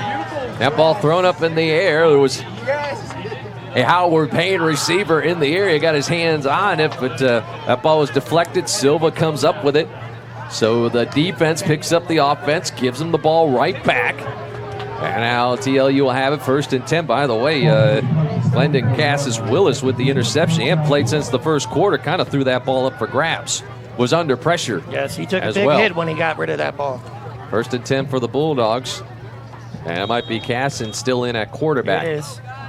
They've got it at their own 42. Casson to throw. He'll throw it deep down the middle of the field, looking for a receiver and overthrows. Camarillo again. Camarillo down at the 15-yard line, incomplete. Kayla's been targeted a number of times tonight. He still has yet to come up with a catch. Yeah, I think the defense is bracketing him on those deep throws. Meanwhile, Casson back in there. Casson back in there at quarterback. He's only completed 3 passes tonight. He's 3 of 14 for 31 yards. 2nd down and 10 for the Bulldogs at their own 44-yard line. Casson gets the snap, gives to his running back. That's Williams. He will plow forward, lower the shoulder, take it all the way up to the 49-yard line, and pick up about 5 or 6 yards. Yeah, we're ticking down to 11 minutes. It's going to be one of those cases where we're going to be going for it on 4th down no matter what. 3rd and about 4. Bulldogs have the ball at midfield. They're going north to south, left to right in front of us. Micah Casson, sophomore quarterback from Coppers Cove High School, in the shotgun. Gets the snap, drifting back, looking. Here comes pressure. Now he's going to take and run and get hit hard across the 50. A couple yards short of the 1st down. That'll bring up 4th down and about 3. Yeah, big hit laid by Michael Brown Jr. for the Yellow Jacket defense. Gerald Casson, who got away from pressure as the pocket collapsed on him. But now 4th down. And as you mentioned, Tim, you're at the point in the ball game where you got to start going for these. It's a 4th and manageable. It's a 4th and 2. Yeah, the scoreboard shows 4th and 1. That's a long one. So it'll be Casson in the shotgun pistol. Looks like Guzman behind him. He'll send Nichols in motion from the slot from the left to the right. A give, Guzman right side, looking for the 1st down. He's got it as he gets to the 45 where he's tripped up. Needed 2. He got about 4. Yeah, and I think that was Michael Brown Jr. with a touchdown-saving tackle because Guzman was about to hit top speed. Almost went plaid there. And he can do it. 1st down and 10 for the Bulldogs. They have it at the Howard Payne 45. Casson in the gun will swing it out to Guzman on the left side, trying to turn the corner, and he'll be dropped at the 43 after a gain of maybe 2. So good job there by the Howard Payne defense stringing that one out. 9:40 to go. Actually, they say he only got 1 yard. They're going to mark it back at the 44. 2nd down and 9. Bulldogs with 2 timeouts left. They trail by 11. It's 21-10 Howard Payne. So we're now under 9:30 to go in the 4th quarter. Casson in the gun, running back to his right. Shifts an H-back to the left side. It's a give to Guzman, trying the left side. Not much there. He might have picked up a yard. Let's go, King! Now the clock is stopped here with 9:10 to go. We have a player down for the Yellow Jackets. And officials hold things up here. Number 9, Paul.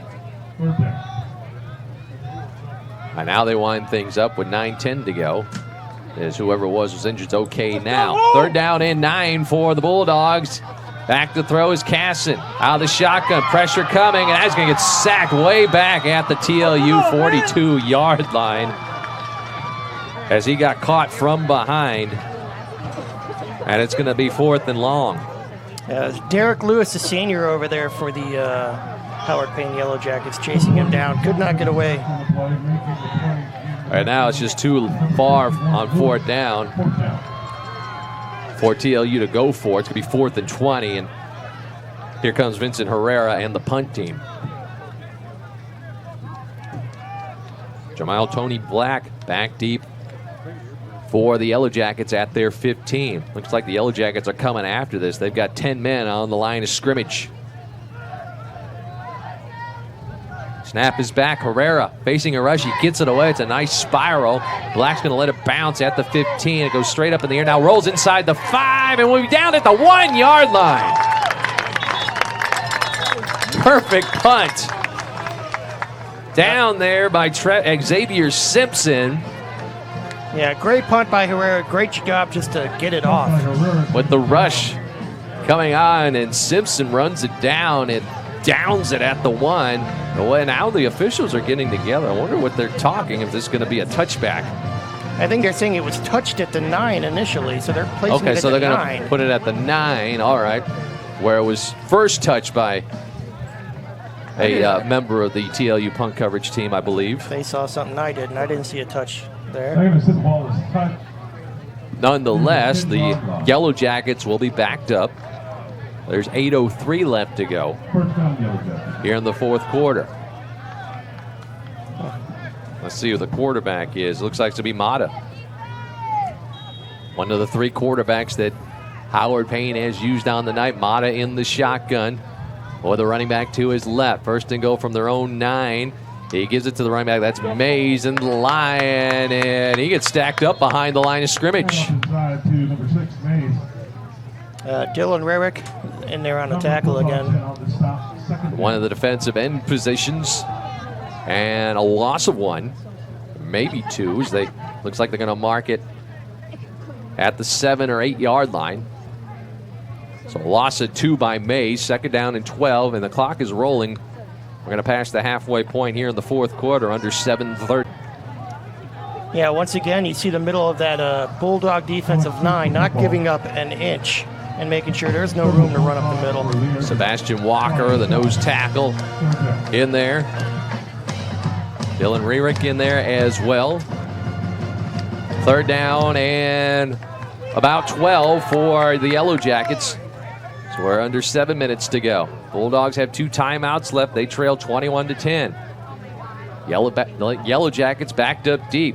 Mata standing at the 1 yard line, ready to receive this snap out of the shotgun.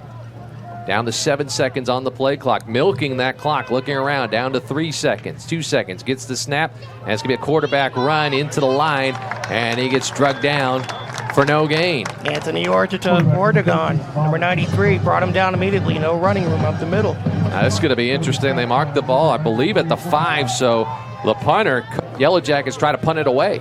Yeah, we'll see what Coach Kendrick Marshall, the special teams coach. I think you set up a return with Navarro here. I mean, he's in TLU territory at the 41 yard line. Yeah, safety does you no good. You're down 8-3. Right. So try to get some field. You would get the ball back, though, on a safety. So here we go. Snap is back, and Cobos gets it away. It's a high punt, and Navarro's going to drift under it at the 44. Doesn't call for a fair catch. He gets spun backward to the 50 and gets tackled at the 49 yard line. Navarro tried to get away. I think they were trying to set up a return there. That's why Navarro did not call for the fair catch. He caught the ball going backwards at the 44. I think it's tackled at midfield, but still good field position. Bulldogs will have it at the 50. Yeah, nice job by Zantel Holly, the sophomore over there for the Yellow Jackets. Hung on to Navarro. Yes, would not let go, had him by the shirt tail. So let's see who's it looks like the quarterback's going to be Casson here. I had some confusion earlier how to pronounce his name. We were told Casson at the beginning, and then during the game we were told it was Casson, and Casson will give to Guzman. We know how to pronounce Weston's name. He'll go to the right side and fall forward for 2 yards. Down to the 48 yard line. Clock is rolling. We're coming up on 5:15. Bulldogs trail 21-10. They got 2 timeouts left. Of course, something new in college football from last year. They'll get a 2-minute timeout like the 2-minute warning in football, but Bulldogs got to start moving this ball. Casson in the gun. Second down and 8 at the Howard Payne 48. Back to throw. Looking. He'll throw it into flat. Guzman has it at the 50. Turns upfield inside the 45 to 40. Far sideline 30. Gets upended at the 27 yard line. First down. That'll stop the clock momentarily. 4:46 to go. Yeah, great job by Casson checking down to Guzman and getting it to him in stride so he can turn on the afterburners. Go Plaid. Yeah, he went plaid there. He'll come to the sideline, get a breather. Caprontre Williams will come into the ball game for Guzman at the running back position. 1st and 10 for the Bulldogs at the 27-yard line of Howard Payne. Everybody looking towards the sideline, down to 15 seconds on the play clock. Bulldogs using some clock here. We're down to 4:20 here. Clock is not their friend. Play fake, back to throw Casson. Down the middle of the field as a receiver and knocked away and caught! No! In and out of the hands of Jalen Nichols, the Seguin Matador. That ball was knocked out of his hands. It got knocked in the air. He almost caught it on a rebound, but it falls incomplete. I'm losing count of how many different Bulldog receivers have had the ball in the end zone for a touchdown and had it trickle away. That would have been a tough catch. There was a defender draped on his back, and as he was falling down, the ball squirted out again. So 2nd down and 10. 7. Casson out of the gun. Play fake to Williams. A run right inside the 25. He'll dive forward to the 20. Clock rolling. 4 minutes and counting. It'll be a 3rd down and about 4, facing the Bulldogs at the Howard Payne 21-yard line. Bulldogs, again, looking for the play towards the sidelines. We're down to 3:48 and counting. Got to show a little sense of urgency here. And they have 2 timeouts and the 2-minute timeout to go. 3rd down play, 3rd and 5. Casson out of the gun, back to throw. Throws towards the end zone, far sideline. Ball knocked away. Do we have a flag? No, incomplete. Defender back there almost with his back turned to the ball, but no flag. I believe that was Levante Henry back there. It's going to be 4th down now. Maybe no, actually too it was long. Camarillo. I'm sorry. Camarillo again getting a target and still hasn't come up with a catch. And it looks like coach has decided this is a 2. In here. All right, now 4th down and 4 for TLU with the ball at the Yellow Jacket 21. It'll be Casson in the gun. Williams to his right, and now a timeout is called with 3:32 to go. Timeout by Howard Payne. We'll take it as well. Howard Payne 21, TLU 10. It's Bulldog football on KWED. Advanced care for active lifestyle. The Kaler Company is a proud sponsor of Eclipse Wonders. What would you do with more minutes? I'd build the most tallest treehouse in the world that touched the clouds. I will make a dinosaur out of tacos. I'd open a zoo of 11,000 monkeys. Glasses out of tacos. I'd probably go to Mars or the moon. I will keep on brainstorming ideas, but that's all I got for now. Save more minutes when you use online check-in to get your haircut at Great Clips.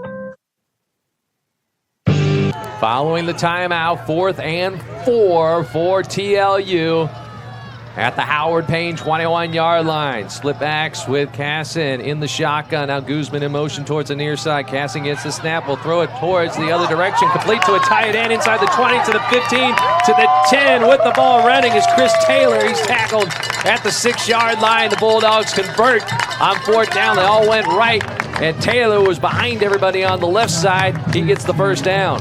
Yeah, I think that timeout actually ended up helping the Bulldog offense on that one because they brought Guzman in motion to the right and the defense bought. They all shifted and followed him. Left the tight end wide open going left. So now 1st and goal for the Bulldogs. Ball spotted officially at the Howard Payne 7. Under 3 minutes to go. In the gun is Casson. Gets the snap. Give Williams running left. Turns upfield, and he runs into a wall at the 5-yard line. Clock continues the roll. Howard Payne called that last time out. They have 1 left. TLU with 2 left in this one. It'll be 2nd and goal from the 6. No gain for Williams there. And we're down to 2.5 to go. Weston Guzman going to check back into the ball game for the Bulldogs here. He's going to be in there with Williams, so they'll have dual backs. That'll be Guzman in the pistol behind the quarterback, Casson.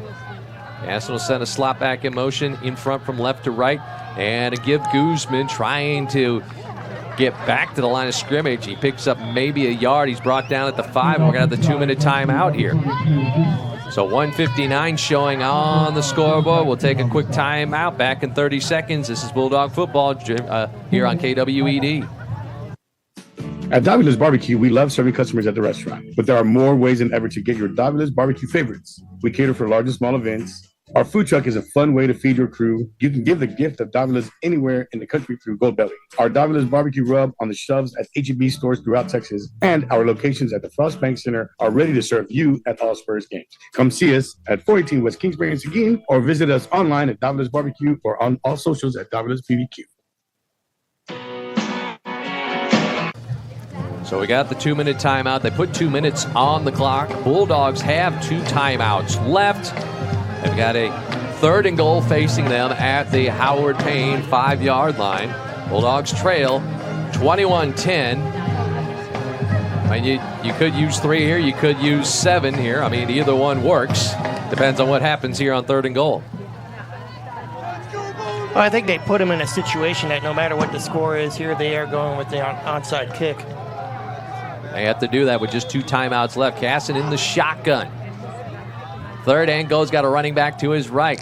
Gets the snap back to throw. Pressure coming. He'll throw towards the end zone and knocked away at the goal line. Intended for Cabrantre Williams, but breaking up the pass was Cade Rochinski, and it's 4th down now.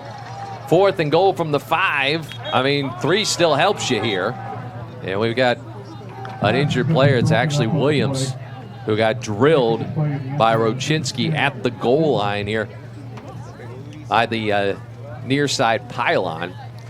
And Cabrantre is being checked on by the trainers there in the end zone here at TLU. Williams, of course, a senior from Victoria West High School. He's getting to his knees and now to his feet, so he's going to be all right. Now here's an interesting decision here. 4th and goal from the 5. Do you kick it, get the 3 points? Because you need 2 scores. That's the only option is you got to kick it. If you're trying to win the game, you're kicking the field goal and then you're going onside, and you're gonna need a touchdown after that. 1:54 to go. It's 4th and goal for TLU at the Howard Payne 5-yard line. Bulldogs 2 timeouts left. Looks like the offense is coming out, Tim. Yeah, Williams back out there too. Williams, are they going to make him come to the sideline? Yeah, they're going to make him come to the sideline. Guess he's going to have to sit out a play. Tor Brooks is going to come in for him. Guzman's going to be in the pistol behind the quarterback. And here's the snap. And a throw towards the end zone. Caught by Nichols. Touchdown, Bulldogs. They convert on 4th down as Casson rolls right. And Nichols reaches up, makes the catch into the end zone. Bulldogs cut the lead to 5. Using every bit of Nichols' height there. I mean, that was thrown over the defender. Nichols just had to reach up and grab it. Now we're going for a 2-point conversion now. To make it a 3-point game with 1:50 to go. So they get 6 there, trying to make it 8. It'll be Casson gun, pistol, and he'll play fake it, roll it right, throw it in the back, complete to Guzman for the 2-point conversion. And the Bulldogs cut it to 3 with 1:50 to go on the clock. It's now Howard Payne 21, TLU 18. So 1:50 to go. And the Bulldogs have 2 timeouts here, so we'll keep it right here. Down by 3. You're thinking onside kick here. They've got to go for the onside kick. We've been seeing a lot of onside kicks to start this football season. A lot in the high school ranks. Micah Kaysen with the 6-yard touchdown pass to Jamari Nichols on 4th down, 4th and goal from the 5 to get the Bulldogs into the end zone. 10-play drive, 50 yards. Took 3:39 off the clock, and now the Bulldogs will kick it off. They go on the wrong side of the field for the kickoff there. Now they got to. Forgot which side of the field they were on. Forgot which side they were defending. The whole team forgot. Well, one guy goes and they all follow. They're a bit excited. They're back in this game. But it's going to be A.J. Augustine here, and yeah, it looks like it's going to be an onside kick. Nobody's back deep for Howard Payne here. Got all 11 guys between the 45 and 45 on one side and the 45 on the other side. And it's Augustine, left-footed kicker, teeing it up at the 35. So here we go, and now a whistle. And a timeout called by TLU. Interesting. They have 2 timeouts. Now they got 1 left, so now they have to. Yeah. I don't know what Coach Lehu saw there with the return team. As I mentioned, everybody within both 45-yard lines on either side of the 50. All 11 men for Howard Payne there. Nobody back deep. They were trying to set up one of those situations where you don't know which kicker's going to kick it. And I guess Lehu didn't like the way it was looking. Well, I wonder if you try to kick it over him. If nobody's going to go back deep, of course you got what is Weston Guzman out there? He's probably the fastest guy who can run down the ball for the Bulldogs. Timeout over again. Everybody within each side of the 45 for Howard Payne.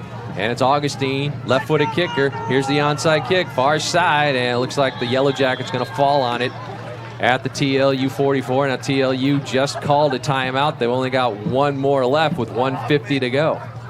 Onside kick is unsuccessful. It's recovered by Howard Payne. First down. So I don't even know if the Yellow Jackets need to get a first down here. I don't think they do.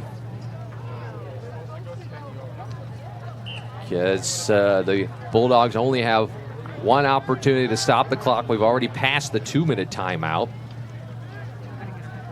And if you're Howard Payne, just take a knee here. There was a penalty on the play. The Bulldogs were offside, so they're going to mark 5 yards off here and move it inside the 40. And the quarterback, I believe, that's Mata, is going to be in the shotgun here. Again, Bulldogs only one timeout here. They need a turnover. They need to strip the ball. Yeah. Here's a give to a running back up the middle. Believe that was timeout. That was Ngeni. Tackled by Trevon Woodley. 1:44 to go. And a loss of 1 on the run by Ngeni. Timeout, last timeout by the Bulldogs. That'll be 2nd down and 11.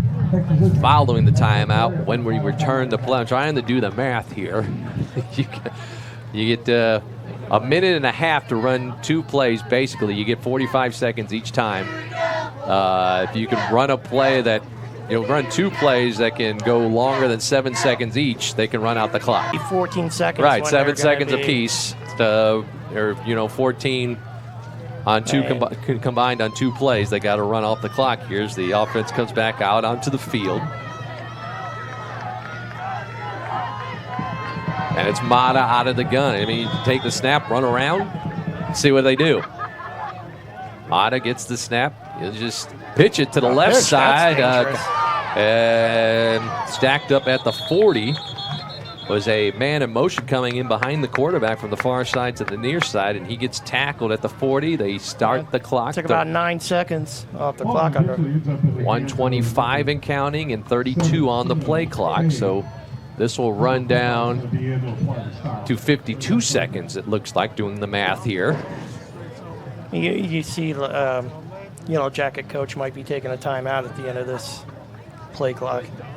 And then run a play. If they can run a play that's longer than 7's in on the other end. I think a line up, 3rd and 11. And it's Mata in the gun. Snap, give Ngeni going right, trying to turn the corner, taking it to the side. They got to push him out of bounds. Can they push him out of bounds? They do. Run out of bounds. He's out of bounds. It stops the clock. He did pick up 10 yards, though, but it's 4th down. 4th down and about 3? Yeah. Ooh, 46. Boy, that's a mistake by Ngeni. The Bulldogs will take it. He kept going to the sidelines. The Bulldogs let him run and then pushed him out of bounds. Yeah, I feel like safer option is just taking a knee each time. Okay, now it's 4th down. Now the offense is going to stay on the field. Now this is, if the Bulldogs get a stop here, they're going to get the ball back here. Have some time on the clock. And Ngeni does them a favor by running out of bounds. And now 8 seconds on the clock. Kobe Gibson going to call a timeout for Howard Payne. 4th and 3. A massive mistake by Ngeni. Some unexpected drama at the end of this one. Yeah. I mean, he saw daylight running around the corner to the right side, and a smart play by the TLU defense. They let him keep running. Yeah. They let him keep running towards that sideline. They didn't tackle him. till he got close enough to the sideline, and they kind of let his momentum. They grabbed him and then kind of forced his momentum out of bounds at the 33. Evgeny's eyes got big once he saw that first down marker, and he thought he could get there. It was a fourth. It was 3rd and 11, so he got 8 yards on the run. But he goes out of bounds and stops the clock with 46 seconds. And it's a 4th and 3. No timeouts for either team left on the clock. 21-18 is the score. Howard Payne with the lead. You mentioned some dramatics here. Yeah. At the end, this is getting interesting. All right, here come the Yellow Jackets onto the field. Otto's going to be the quarterback. He's going to work shotgun with his running back behind him in the pistol, and Getty, who just ran out of bounds. All right, here we go. Snap back, give to Getty straight ahead. He has the first down. He may take this to the end zone. He will. He'll score. Had a hole on the right side, and he goes 33 yards for the touchdown, 40 seconds. So he makes amends for running out of bounds right there. That's an atonement for running out of bounds. I think he might have got to the sideline and said, give me the ball. I'll make this good. I'll make up for it, Coach. And he did. 33 yards on the touchdown. And I think once he got the first down, TLU let him score because they got to get the ball back. I mean, maybe that's another mistake. Should Ngeni have stopped at the 1 and taken a knee? But he saw the end zone goes in. TLU will get the ball back, though. And they've got 40 seconds, but no timeouts. Gomez, by the way, with the extra point, try to make it a 10-point game. Elaine drives it through. 28-18, 40 seconds left. Again, we'll stay here. Howard Payne by 10. I've seen this happen before.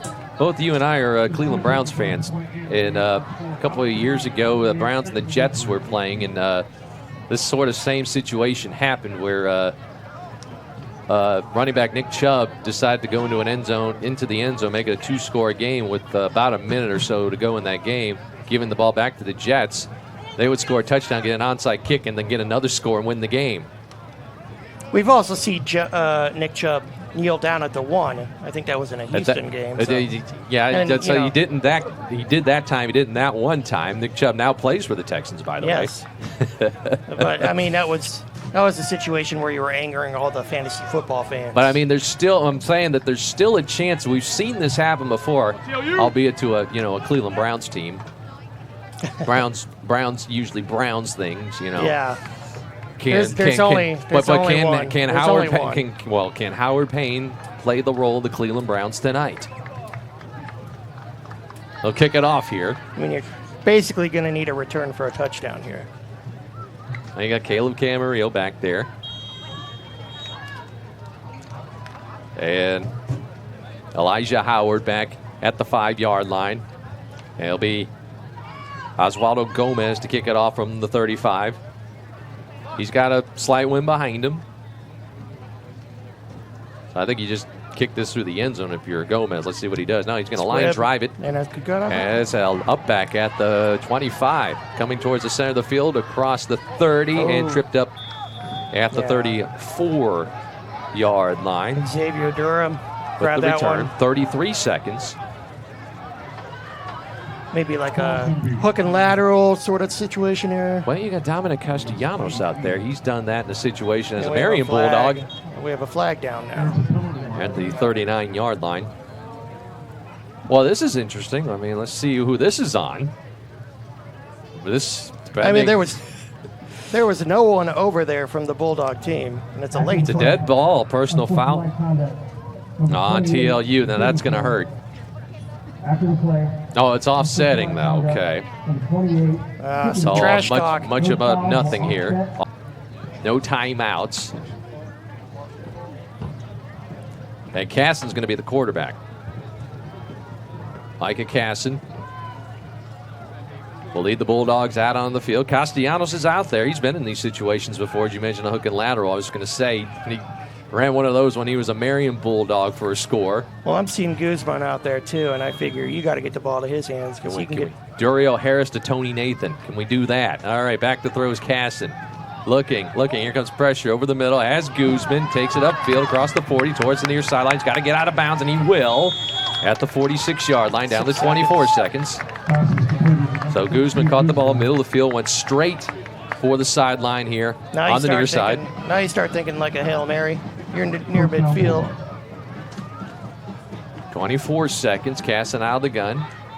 Back to throw to the far sideline, and Camarillo dropped it. Wow. Caleb not having a good night tonight without a catch. Yeah, I think he was thinking of a run after catch. Couldn't concentrate on getting the ball in his hands. Only 5 seconds go off the clock, so we're down to 19, but the Bulldogs running out of plays now. Yeah, like I said, you're looking at it like a Hail Mary right here. If you want because you got to get the ball back with 19 seconds. We saw the Seguin Matadors move the ball 70-some yards in 19 seconds last night. All right, Casson on the gun, back to throw, looking near sideline, complete out of bounds, a gain of about 8, though. It goes to Levanta Henry at the 46-yard line of Howard Payne, down to 14 seconds. Into Howard Payne territory. Bulldogs down to maybe a couple plays now. Down by 10. Casson out of the gun, gets the snap. Another quick throw near sideline in between Nichols and Henry, incomplete. Now they're down to 11 seconds as you listen to Bulldog football on KWED Seguin. 4th down for the Bulldogs. And about 4 yards. Casson out of the gun. Got to get a first down. Here's a throw towards the near sideline, incomplete. And that'll turn the ball over. On downs with 9 seconds to go. 4th down pass is incomplete. So Howard Payne's going to escape here with a victory. 4th down, Yellow. They'll get the run out the clock here with 9 seconds to go. It's 28-18. Bulldogs are going to fall to 0-2.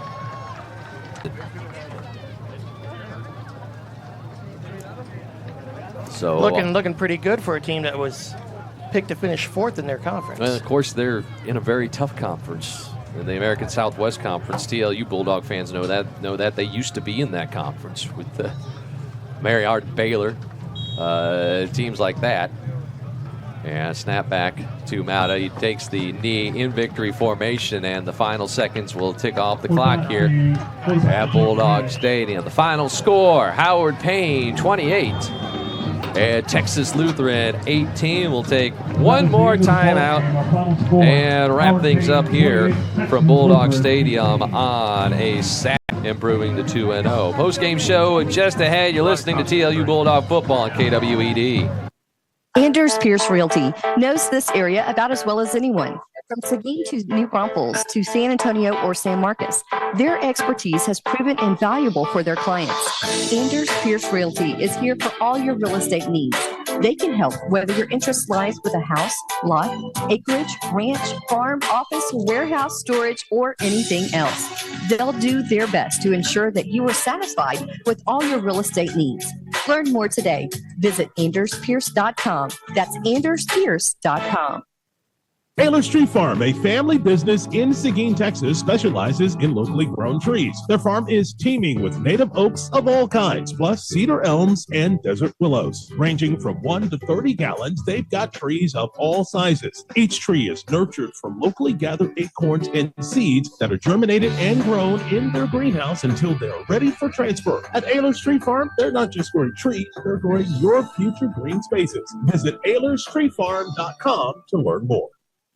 Cheers, ladies. It's time for Guadalupe Regional Medical Saturday, September 20th from 10 a.m. to noon in GRMC Central Entrance Lobby. Enjoy a sparkling mix of fun and education with free-flowing mimosas, great giveaways, local vendors, breast cancer education, and more. Tour GRMC's state-of-the-art Women's Imaging Center and schedule your breast cancer screening while you're here. Mamos and mimosas. Don't miss this free fun event. Saturday, September 20th from 10 a.m. to noon in the GRMC Central Entrance Lobby. Guadalupe Regional Medical Center. Advanced medicine, personal touch. The Kaler Company is a proud sponsor of Texas Lutheran University and the TLU Bulldogs. The Kaler Company provides quality general construction services and fine architectural millwork in Seguin and beyond. The Kaler Company is a name that you can trust. Hi, I'm Steve Kaler. We've been taking care of our customers and their projects since 1954. The Kaler Company wishes the Bulldogs great success on this season. Call the Kaler Company at 830-303-6256. Go, Bulldogs!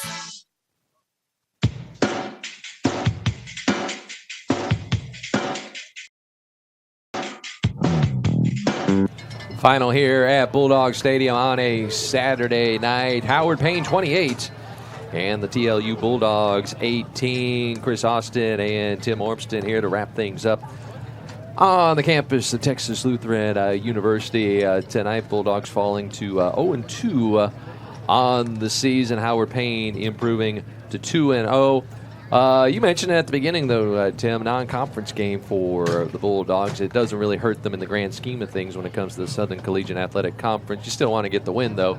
But, again, they are in the non-conference portion of their schedule as they fall 0-2 here tonight.